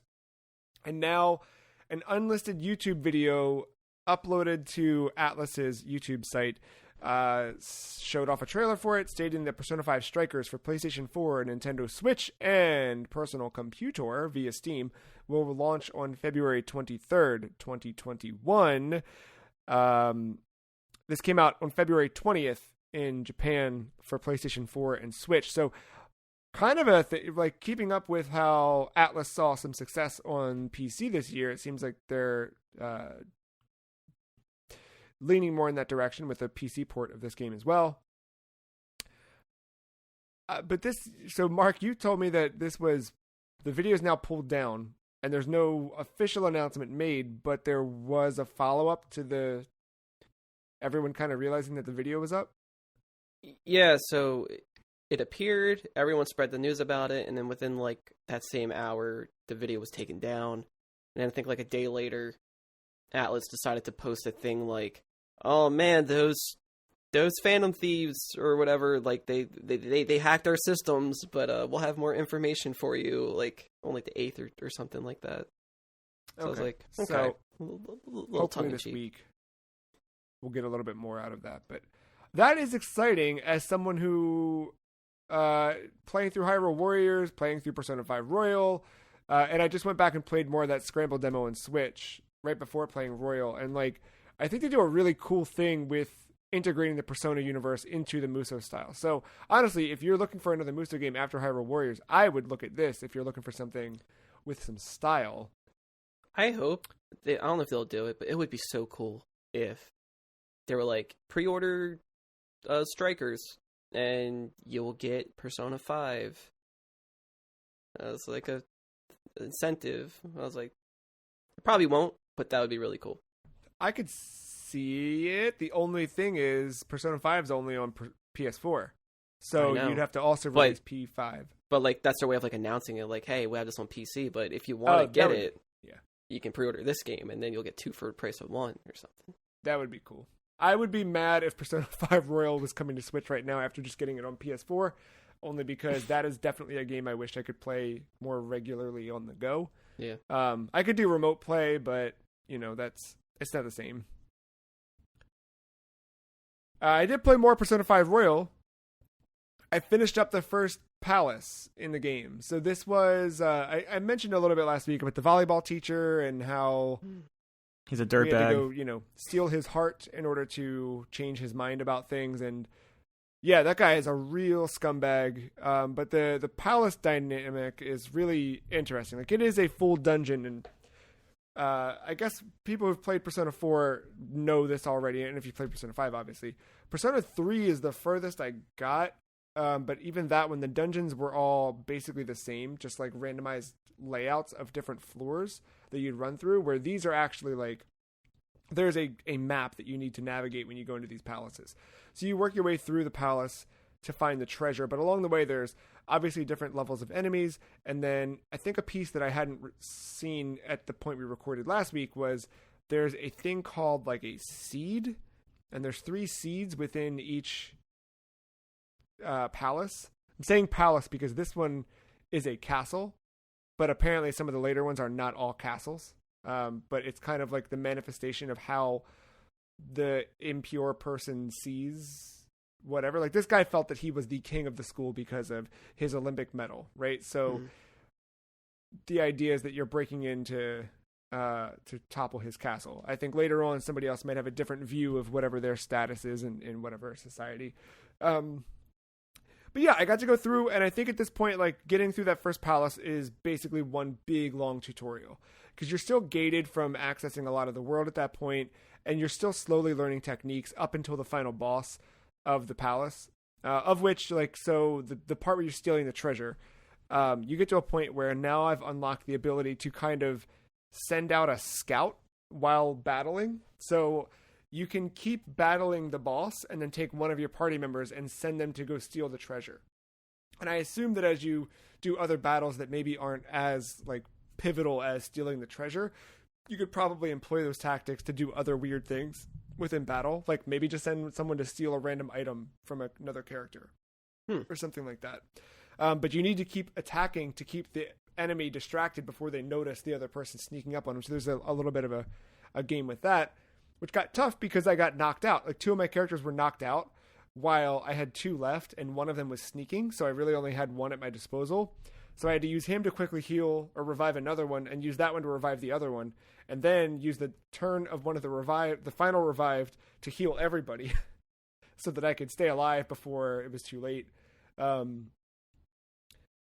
you get through that, and the story continues, and at that point you also open up kind of the world itself. So now I've got a lot of stuff going on. I've got a part-time job trying drugs for a lady. I'm helping out in the coffee shop where I'm living above. I have picked up my DVD rental subscription. As a student, you pay like 4,900 yen annually, and you get just unlimited rentals from the DVD shop. And so I rented the X folders featuring Wolf and Skullsy. It's kind of cool when you do those things because you sit down and like I put on the DVD, and like it's an action that you take that is going to level up one of your 5 main skills.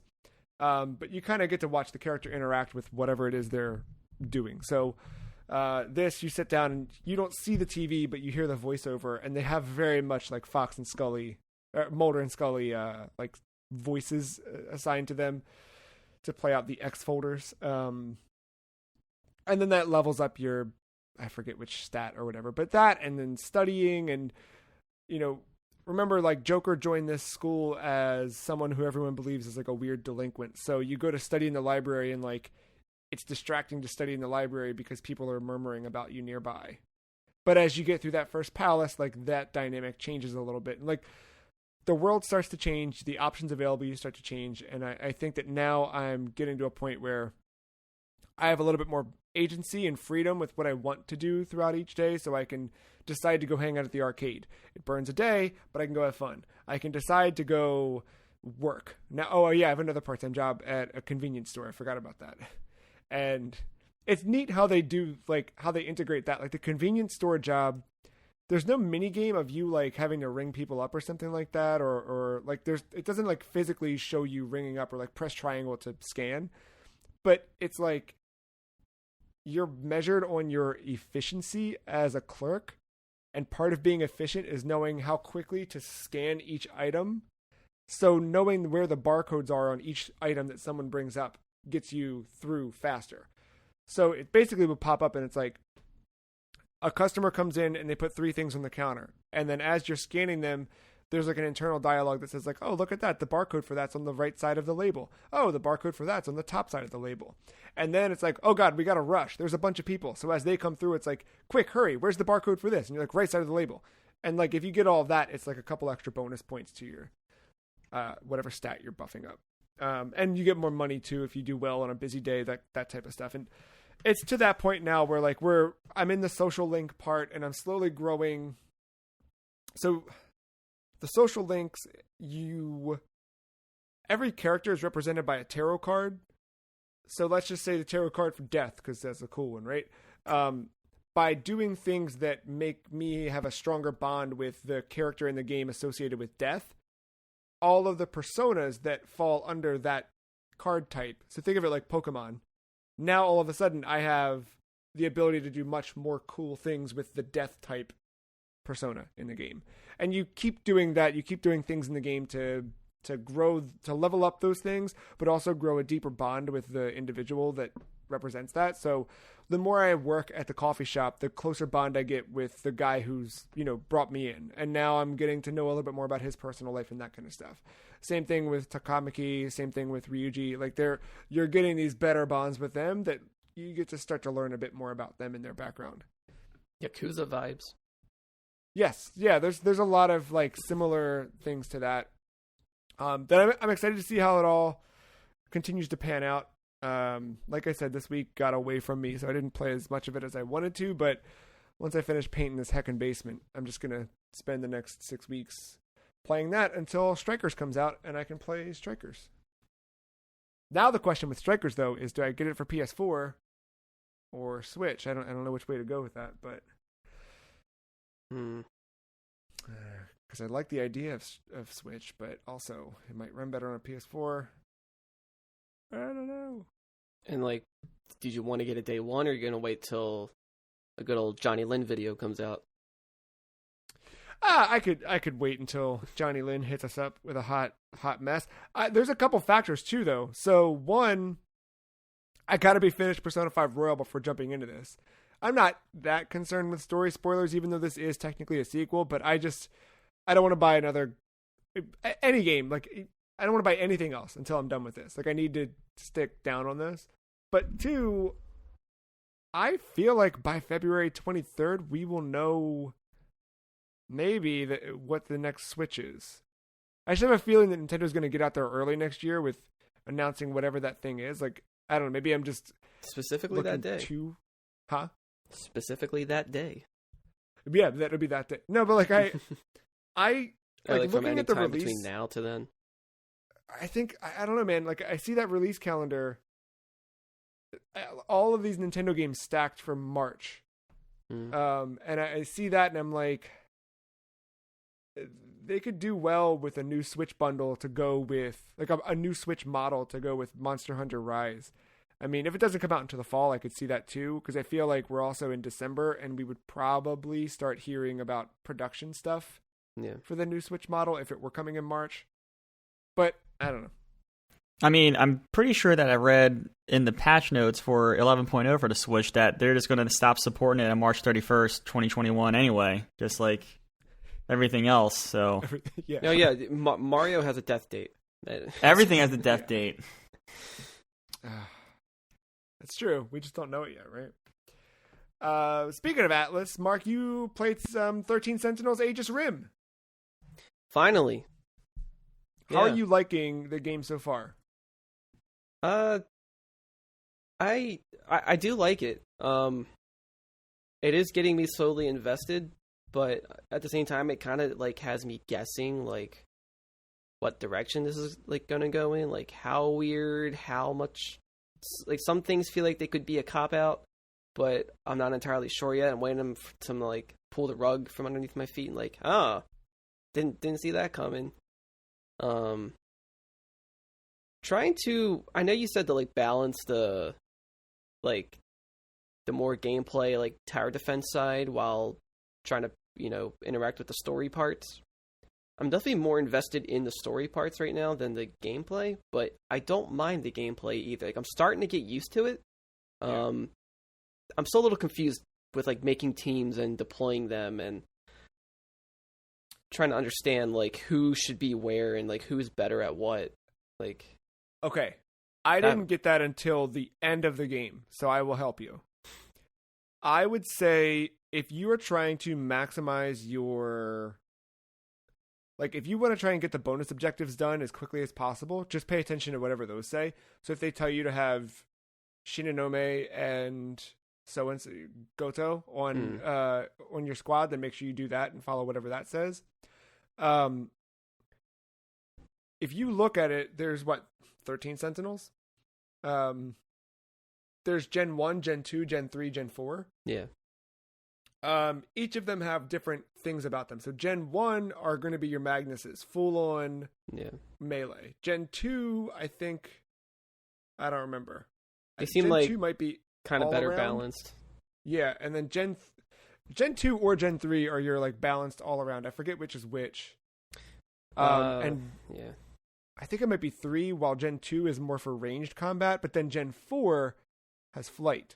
So Gen 4 you can use to like really quickly like hop to places, where the other ones you need to move them street by street to work their way through. I don't know. I kind of found that I found success. I did okay throughout the whole thing, no matter what. But I guess like if you read that there's a lot of ground kaiju, just make sure that you have ground-based attacks and vice versa, that kind of thing. Okay. Were you able to like keep everyone evenly like powered up as you went through, or did you like start to pick favorites? I started to pick favorites, and I started to assign skill or level up skills that I liked the best. So some of the like stuff that like sets up a sentry gun or a minefield, something like that, I would start to upgrade those things because they were better for like defense when I wasn't paying attention. So I'd get those things leveled up to kind of save my butt a few times. Okay. Because the most confusing thing so far is when you are assigning them to either like strike or defense or whatever. If you switch them to defense, they only show one skill. But if you switch them to attack, you see like all the skills that they have equipped. But yet, when I did the mission, I was a whole defense team, and I had, all their skills. So I was like, why did they show me just the one in the preview, setting up a team, when they should just showed the whole list? I never understood that menu. Defending is still attacking. Like, you're not, like, nothing changes about your characters. So they made it seem more complex than what it needed to be. There is a defend command while you're in battle, but that recharges your sentinel, so it's not necessarily like letting you utilize a move. I don't know, it's just the way they have stuff laid out. And I've noticed this is such a vanillaware thing, where like they make it more complicated than what it needs to be. And it's not bad enough to where, like, it deters you or turns you away from it, but it's just, like, another needless step. And it's like, why did you put it this way when you could have just cut this fat off right here and just bam, whatever. But I guess they just try to make it as meaty as possible, and I get that. Try to pack as much in as you can. But the story thing, I thought I could at least do, like, because I did everyone's prologue. And I remember last time I talked about playing this, I said I did a tutorial or whatever. I didn't realize, like, a tutorial for that game is, like, one entire, like, big-ass chapter, not just one level, to, like, show you how to play the game. Yeah. I was like, oh, okay. Yeah, you're talking about the first combat chunk, right? That whole first row? Yeah. So I did all of that. Now I'm actually, like, in the story where you can pick a character now and go through whatever. So I thought I could do, like, one character at least and try to, because I know they, like, section you off with all these. Because, like, everyone has a prologue part. You do that. Done. So I thought, okay, maybe there's just another little bit that I can do for now until whatever. So I want to do one character in, like, all of their branches. But then I know there's checkpoints you can kind of backtrack to, so you don't have to keep going through the same dialogues over and over. You can kind of, like, do little shortcuts, kind of like the Nonary games, which I really appreciated. And but I think I got too far with one character and it locked me out. Like, I can't even go back anymore with them, and it's like, okay. Yep. And I guess because there's other branches that I wanted to do, you don't get them until probably way later because of how this game works, and time is not a straight line in this at all. And no. And I know, like I'm not a fan of time as an element in most games, especially, like, if it's, like, that is what is dictating your game. But it doesn't really do that in this. Time travel isn't really, like, one of my favorite things as a plot device, but unless it's worked like this, where it's, like, self-aware and, like the Nonary games as well, like, that does it in a way where I love it. So thankfully I have that background going into this, so I have this patience, and I was like, all right, I didn't expect to be locked out of that character, so I guess I can either move on to another character or go back to doing the combat stuff. But the combat stuff, I'm like at 25%, and even though I did that one character as many branches as I could in their story mode, I'm still, like, not even 10%.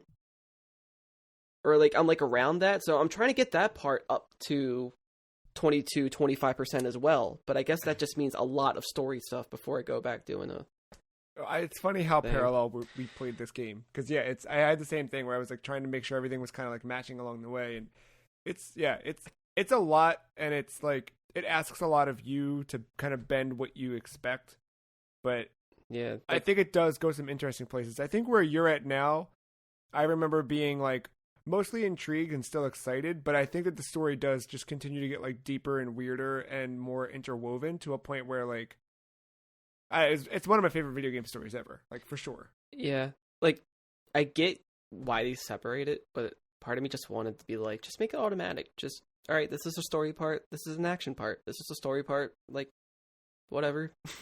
Pacing wise, I think if they had done that where it was like, do that, and then you do 3 chunks, like, forcing you to do that, I think may have helped a little bit to space it out, because I totally did the thing at a certain point where I went until it was locked out, and then I jumped to the other thing. Because, like, all the dialogue with the characters in the combat part, I have no context of where that takes place or why or when. Even if I was doing all the story stuff and I'm maybe caught up to where, like, I get why they're all talking together now when they're not in this part.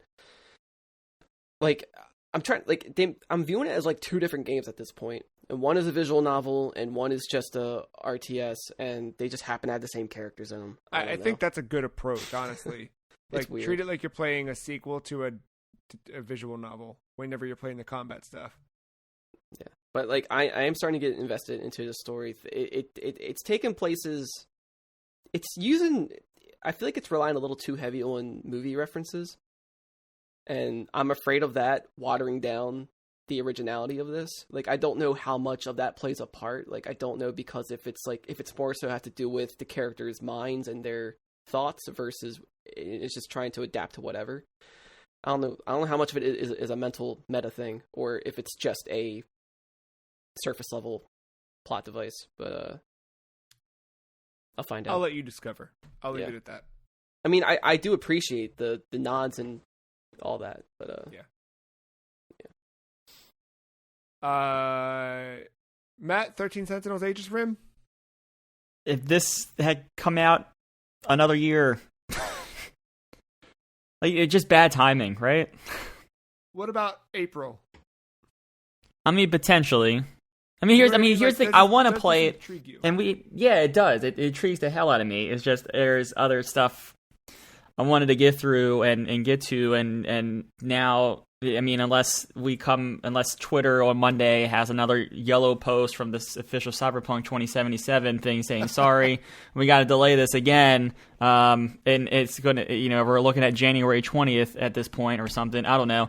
But like we finally have hit the midnight hour with Cyberpunk about to come out, and I gotta at least devote a good chunk to see. I mean, I'm not going to say this is like a game of the year or I'm going to fall in love with this game, but after all the hype, I gotta at least put some hours into it, even if I don't like it. So I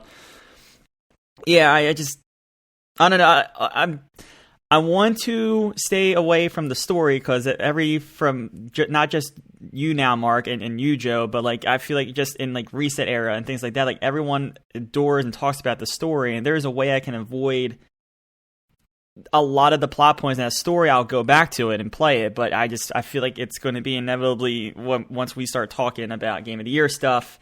I think a lot of stuff's going to get spoiled, and that's fine. It's just I think that's the main kicker to get you to play this. And if everything's kind of like out there, I don't know if I'm gonna go back to it, because the tower defense thing is not my favorite thing in the world. I'm just gonna kind of throw that out there. It's not my go-to. I mean, I would play one, but I'll say this is more.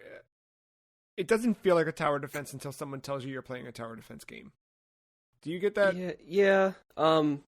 Just the way it's designed, I don't know. It's so strange. I don't know how to describe it. It's like I like it, but at the same time, I wish it was a little more than what it is. Yes, absolutely. Like when you're picking an attack, it shows a demonstration in the corner of what your mech would be doing. I'm like, cool. I think it would be better if I could actually see the mechs that I'm controlling instead of just a weird little icon. And seeing that animation happen when you're doing your attack, like, I feel like that's such a missed opportunity. Like if you're doing like a leap attack or something, right? Somebody's jumping to another pile of enemies. You kind of see a mech for a second. It's like a weird like outline, like hologram looking design, and then it just disappears, and you're just a little like blip icon again. It's like, okay, fine. It's a weird direction. Look, I'm helping. I know Atlas isn't necessarily Sega, but like I'm helping out by playing Yakuza because I not enough to talk about it on air here, but I got through another chapter, and there is a mechanic where to enrage Ichi, as like a taunt kind of thing. The thing literally said, the dialogue box is whatever the character's name is, dancing around like a jackass. So like. That last night, besides a couple different new story beats that just happened, I'm in Yakuza mode all of a sudden now.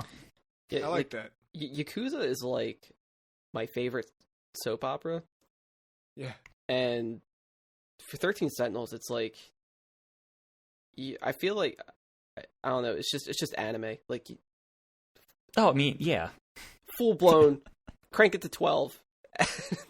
Yeah, after you wrap up, you should read the interview with the guy talking about the list of like manga and anime influence that I can already see like a lot of it, but yeah, I wonder if my guesses are on par.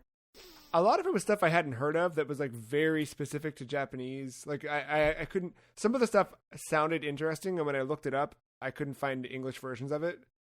But yeah, it's that.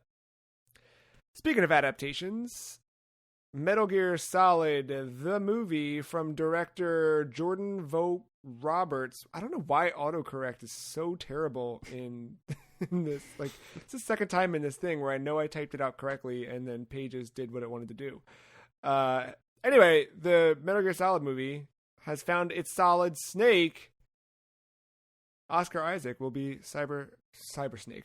Oscar Isaac will be Solid Snake. Matt, are you excited about Oscar Isaac as Solid Snake? I like the Oscar Isaac casting.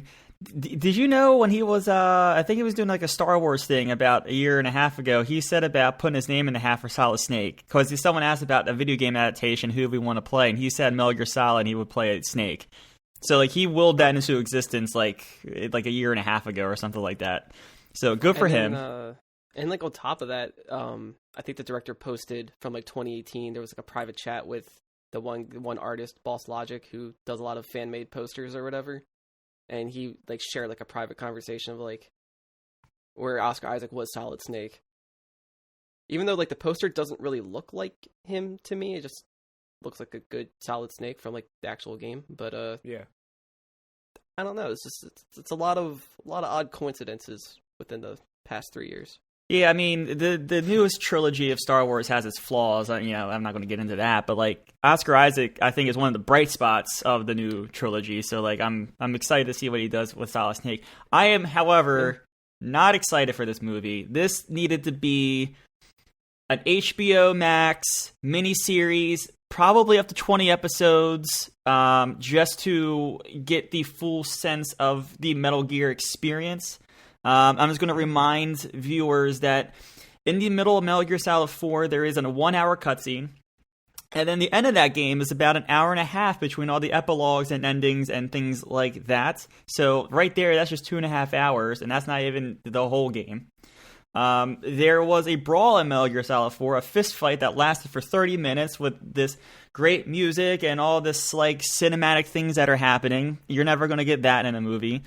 And like, I just don't think you're going to bring some of the weirdness and that Kojima flavor to the big screen without him generally consulting. But I'll still see it. However it comes, and I guess I can segue there. However it comes, via TV, streaming platform, or in the theaters, I will see it one way or another.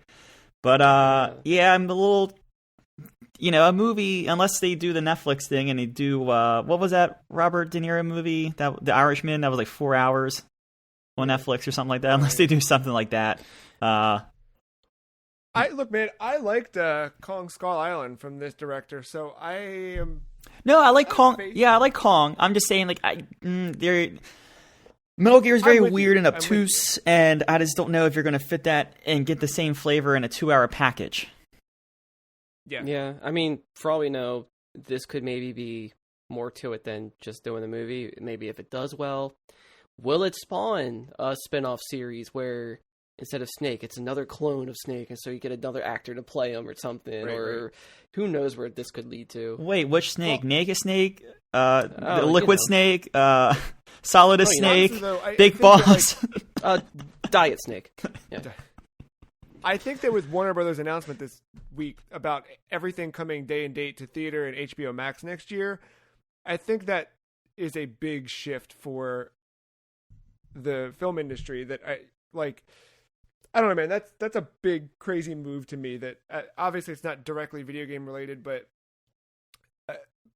I could see the lines between some of this stuff starting to blur when we look at stuff like the Metal Gear movie versus what, like, I don't know. That was It's funny because at the beginning of the pandemic, me and you talked for like 15 minutes about what streaming looks like and movies. Like in April, we were talking about this. So like, yeah, like it's AMC came out and was pissed off. They, the theater chain, I should say, they came out like it's something. I like now the numbers have gone up, so I'm like a little bit more hesitant. But like I would still go to the theaters if the numbers came back down again.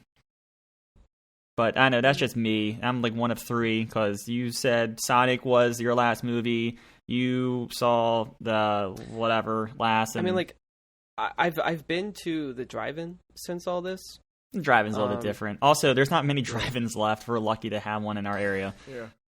Yeah. But even that was like kind of short-lived. It's just no, it's not the same. I mean, sure, like if things are fine. I think depending on the movie, if it's like something I would want a bigger screen for, because it's like, you know, like even with games, like I think a lot of your setup or how you approach it plays a part in you enjoying that game. Definitely. So like a lot of mine is just either I'm sitting in this chair in front of this monitor, or I'm plopping 6 feet over to my bed and with a TV in front of it. But like if I had like a, you know, full entertainment system and like a nice couch and, you know, just full comfort that, like, you know, rest my back on and good speakers surrounding me, like that would heighten the experience so much more. So I think I mean, just I would consider it. I was just gonna say, just like with Demon Souls or Miles Morales, like, you know, Miles Morales is a great game, but like it's just an extension of the first game. But like the fact that I was swinging around at 60 frames in, you know, not ray trace 4K, but 4K, and then Demon Souls looks fucking incredible. There's an argument there that could be the best looking game of the year, but like I think that looks a lot different between 1080 and 4K. So like, yeah, that's definitely part of it. When this Warner Brothers thing hit, I was thinking about it. I was like, oh, that's cool. Like that Suicide Squad movie, that'll be cool to just kind of watch already on HBO Max. And then it hit me like last night. I was like, oh, The Batman is going to be day and date with this. And then I thought about it. I was like, oh, I'd kind of want to see that on a big screen. And then I thought about it again, though, and I was like, or right there? Like, I mean, part of it for me, I have the 4K TV, and that's great. I mean, it's 55 inches, big enough for the space I have. Like, it's plenty big. But, like, I don't have the sound system, and I think that's where I will want to go to an IMAX or the Dolby Cinema, like, equivalent at a movie theater or something. Well, and also, right now, HBO Max does not stream in 4K. So... Yeah, but they said Wonder Woman's coming out in 4K. They clarified that. They did? They did. All right. Yeah, like, I think this could be cool for, like, moments where I'm, like, bundled up in my bed and covered and, like, I don't feel like moving. This will be great. Or if you're having, like, a small get-together with, like, some close friends or something and make, like, a really good movie night out of it. And it's just like, fuck yeah, I don't have to worry about people being on their phones or, like, farting all around you or... Right. But, like, something like Suicide Squad, like, I would have gone to the movies and seen that, but, like, we could totally next summer just do a cookout, hang out, and watch Suicide Squad. Instead of going to the movies, like, boom, got it on HBO. 2 days ago from us recording, so Thursday, Wonder Woman 1984 will be HBO Max's first 4K Ultra HD streaming release. All right, sick. I'm fully back on board. No, because I was the same way, because I was like, oh, maybe I watch it at Christmas, but then still go see it in IMAX or something just to experience it. Yeah, but the 4K kind of really, like, ooh. Yeah. Because honestly, I've been really excited that like some of the DC Universe stuff has started to migrate over, but it looks better on DC Universe because I can watch it in 4K. At 4K HDR. I can't do that on HBO Max yet. Yeah. So, speaking of DC comic books, Daybreak Company has entered into an agreement with Enad Global 7, two companies I'm sure you both are very intimately familiar with. Enad Global 7 will be acquiring Daybreak Company. Daybreak Company, the parent company of a handful of smaller development teams, including Dimensional Inc., the newly named developer of DC Universe Online. Some changes happened earlier this year. It seemed like PlanetSide Arena was a big push to try and get PlanetSide into the Battle Royale space with like mechs and cool stuff. It looked neat, but they really only kept it alive for about a month before pulling the plug. And then some shifts happened where they kind of started to rename some internal studios so they weren't all like Daybreak Games, Daybreak this. So Dimensional Inc. was the DC Universe Online one. I posted this only because I still have like a weird twing to go back to DCU. Like the Ninja Turtle stuff last weekend was a perfect example where I was like, can I make a turtle in DC Universe Online? Like, is there a way I could pull that off and have a Donatello staff? And I was like, I could do a staff. I could totally do it. I'm running back through it. Because I've played that game now. I think it's best on PC just because you can make it like, I have a 5K monitor, so I can make it stupid, and it runs well, which is the weird thing. But I played it on Switch and really liked it on Switch. I don't know. It's still an MMO at the end of the day. You laugh that it's weird that it runs well, but remember, that launched on PS3. So that's the fun thing. I looked back at the list of all of the games that have been put out, and like most of the games that this parent studio, Daybreak Company, is still operating, launched in 2011 or 12. Good for them. You know, like it's that kind of long tail stuff. So in the forums for DC Universe Online, the developers got in and kind of shared the announcement and said that they're looking forward to 10th anniversary plans in January. So they're still full steam ahead. They are developing another game that was announced earlier this year. Don't know what that is, but hopefully all of this just means more money and resources for that. Speaking of more money and resources, Sea of Thieves reached 11 million unique players in 2020 with a 50-50 split on PC and Xbox.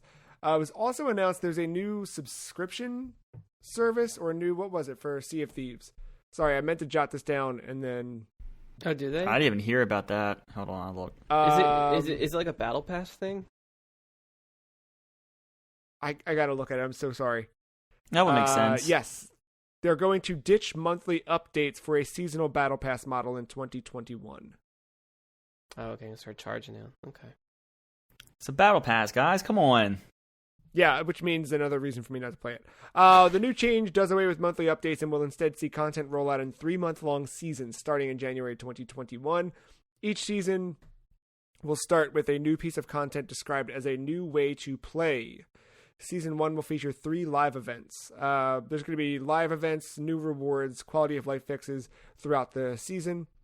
100 levels of pirate renown will be a part of the season pass, and gaining renown unlocks different rewards, your cosmetics for your characters, your ships. You can buy a plunder pass, which adds an extra rail with additional rewards and exclusives from the Pirate Emporium. No pricing has been announced quite yet, but, you know, I expect it to be in line with what a lot of these other things are. $10. Yeah.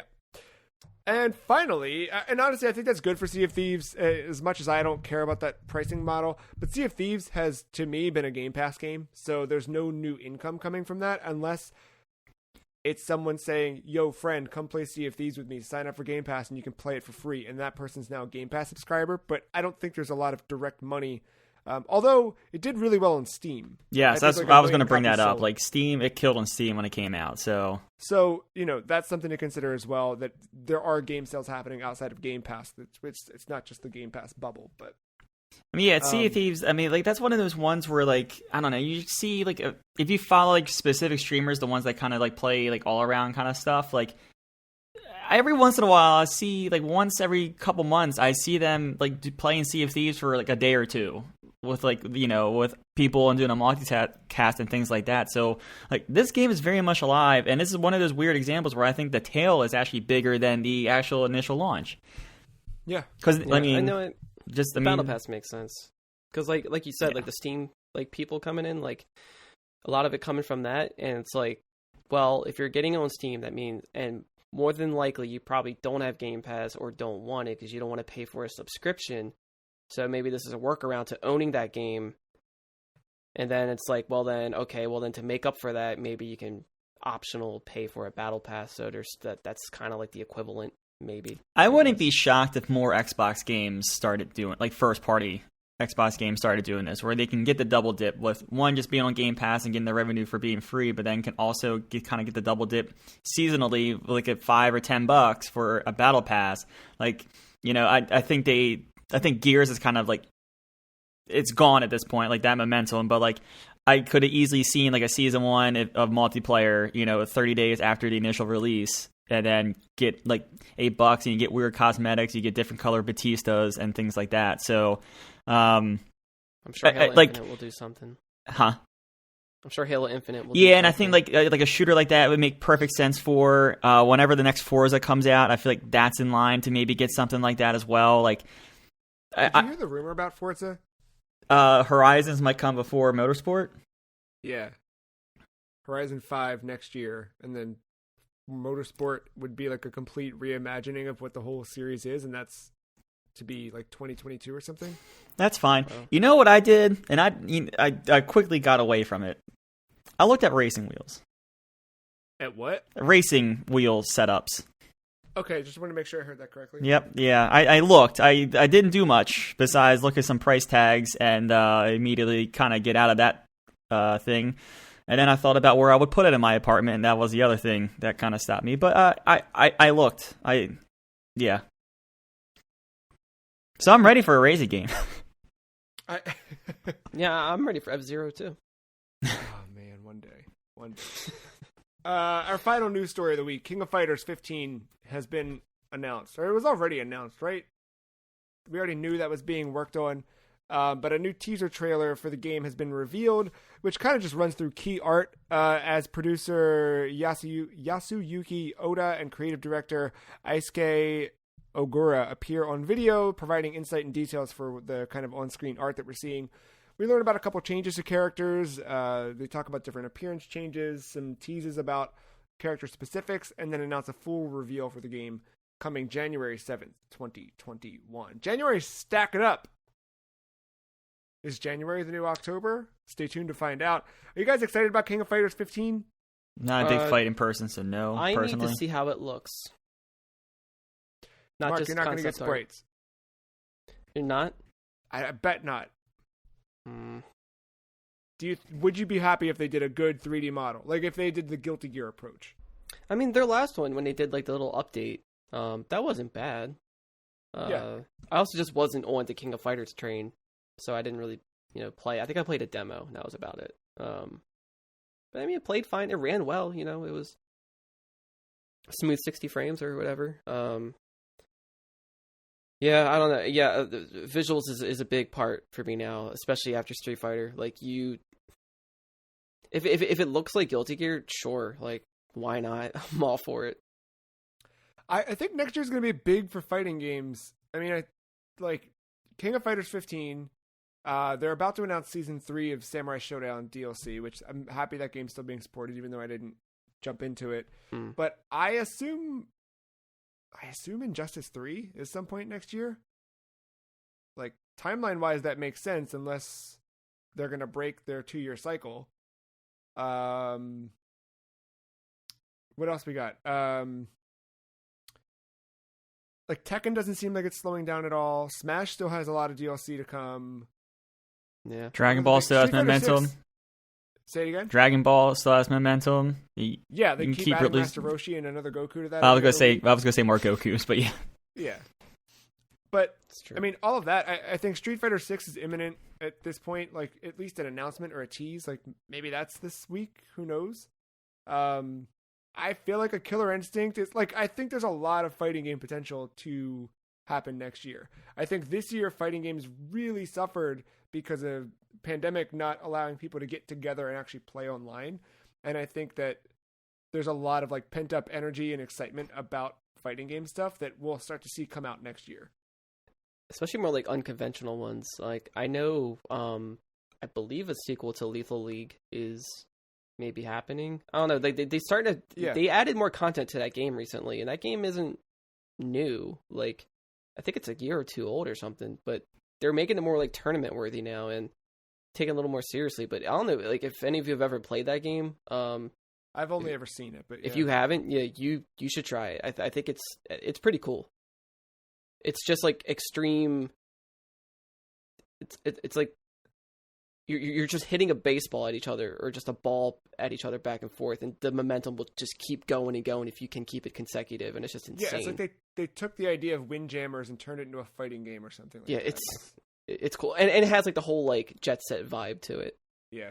So yeah, I love fighting games. I almost bought 8-Bit Do has an arcade stick for pre-order, and I was like super close, and then I was like, I don't have time right now. But I did buy that Street Fighter 30th thing last week. I think I threatened that. Mark told me good luck, and I did it. And yeah, it is weird that it is only the arcade versions of all those games, but I was having fun jumping around. It's just I think navigating the menu system in that feels like what it probably feels like to navigate a PS5, because it is very quick. Like at just a moment's notice, you're jumping from Alpha 3 to Street Fighter 2. Like it just boom, boom, you're in the next menu like as quickly as that. But it is weird that like there's no like system menu. Like you're not poking around at any like you are, but it's like the overall collections config files and not the games themselves. That is a weird disconnect. Like it just feels very dry in design too. And like if I remember correctly, there isn't like a rematch button. It just takes you back out to the menu, like of like the list of games or like that game itself or something. Ooh. And I think the screen ratio, you can't do a full screen. You could when I was playing. Oh, can you? Okay. Yeah, there was there's original aspect, full screen, stretch, and then bordered or borderless. Hmm. You could do that, and then there were some options, but it is definitely like it feels like an arcade collection, which I was okay with. I liked toying around with it, but yeah, I don't know about the rematch part because I just did like a couple of the like arcade mode things. You know what I mean? Okay. I didn't do any head to head or online, but the online's supposed to be pretty good too. So, or at least you have the ability to play online. I should say that. Yeah. I don't know how well it is. Like, because I mainly got it for Third Strike or whatever, and when I went down like that rabbit hole of like comparison of what's the definitive version to play, and apparently it's still the PS3 version is the best you're going to get out of that one because they put the most care into that. Yeah, I still have that. That was the Iron Galaxy port. I still have that one, and I like that a bit. But I like having it on the Switch because I can use the 8-bit dude Genesis pad 6 button. Like that feels really good to have on hand. But yeah. The final bit of the week here, Game Awards are this week. There's potential we get a Super Smash Bros. Character announcement. Which character will not get announced this week? Crash Bandicoot. I like your style. Committing to my pivot. No Crash for Smash. No Crash for Smash. I think the same amount of answers for who will get announced, maybe. Actually, no. It's more won'ts than wills at this point. I can tell you who's going to come. Who? Oh, the character in Fire Emblem series, of course. Oh. I can't tell you which one, but I know where they're coming from. I don't think we'll ever get Waluigi. If they do Waluigi, he'll be the very final one, but yeah, he probably won't get announced. No. Nintendo's going to milk every penny out of this. What's the cost of a battle pass? Or, sorry, habit. What's the cost of a fighter pass? I think season 2 is $29.99. So they'll do a third one, but it's just Waluigi, and they'll release it at $29.99. Okay. I still haven't bought that yet. I don't know that you need to right now. Yeah, I like Min, and I liked I liked the Minecraft characters for what they were, but I don't think I'll play them regularly. I forgot they were announced. Yeah. But, I mean, we've got 4 more characters. I mean, they're going to make a fool out of me, but I can't see them doing another first-party character. Unless they do an Isaac from Golden Sun that everybody wants. But I keep thinking about what are brand new franchises that have not been added to the game yet. That's where my head's at, and, like... Not much there. Yeah. I bet Kiryu is not coming to the game. More than likely. Unless he's wearing, like, sock and boppers or something. Yeah, exactly. Yeah, I mean, like, the other one I could see, like, to round out the fighting thing is Heihachi, but I don't think they'll put Heihachi in the game. I think they already did the costume, and that's it, so. Yeah. Gino? I'm always hoping. I don't know. I really wanted to, and I know I'm not the only one. Like, there's, yeah. I feel like he has to be next on the list at some point, right? Like, we finally got Banjo. People have been dying for that one. We got what was another one people were crying for? Byleth. Oh yeah, you know, and like the other 70. People were crying for that. Who was the other one? I think it was more so, maybe a lot of them were like from past games they wanted back, and everyone's here, so a lot of that was answered. that was a big part of that. But yeah, Banjo was a big one. I I think a lot of people wanted. I mean, Cloud was definitely one. Yeah, Cloud was a big one. Goku's the other one, and we kind of got that with the hero from Dragon Quest, but yeah, and like way early on, you could say Sonic was one, and yeah, so. For sure. And there was those rumors about the Doomslayer coming. I mean, think about it. The 8th is when Doom Eternal comes out. The Game Awards are the 10th. Just timing, marketing, free, easy marketing. Yeah. And you figure it's at this point a healthy relationship with Microsoft more than anything, so Maybe we'll get a Jeff Keighley Mii costume. I'd be okay with that. Yeah. Yeah, I don't know. We'll see. We'll find out Thursday, I suppose, who is not Jeff in the Mealy. game. Huh? Jeff Mealy. I feel like you would have to put in a Hideo Kojima Mii costume in at that point, too, so that way you can just chase one another. And then we'll get Oscar Isaac, and then all set. Yeah. The full force. That is gonna do it for this week's episode. We'll be back next week. We'll talk about the Game Awards and what happened, and hopefully there's some cool announcements from it. I think he usually does a pretty good job. Until then, you can follow us all on Twitter. The Free Cheese is at Some Free Cheese. Matt is at MattyIce131. Mark is at Og_mental. TheFreeCheese.com. Go there, type in Dr. Quandary, figure out how to spell that, and you can read all about my experience with that game and how much I love it. I'm going to go paint, and I don't want to, but maybe next time y'all look at me, it'll look a lot nicer down here. We'll find out. Yeah, that's it. What are you guys playing this week? Yakuza. Yes. And then, of course, the one, the only, Cyberpunk 2077, as long as Monday we don't get a yellow message from the official Cyberpunk 2077 Twitter account. Yeah. You guys have to let me know next week how that game is because Mark, you said you pre-ordered it too, right? Yeah, I'm going to, at the very least, spend 5 hours making a character. You see, and that's where I'm going to get to the gameplay part, so we'll have a good dual review of I need to know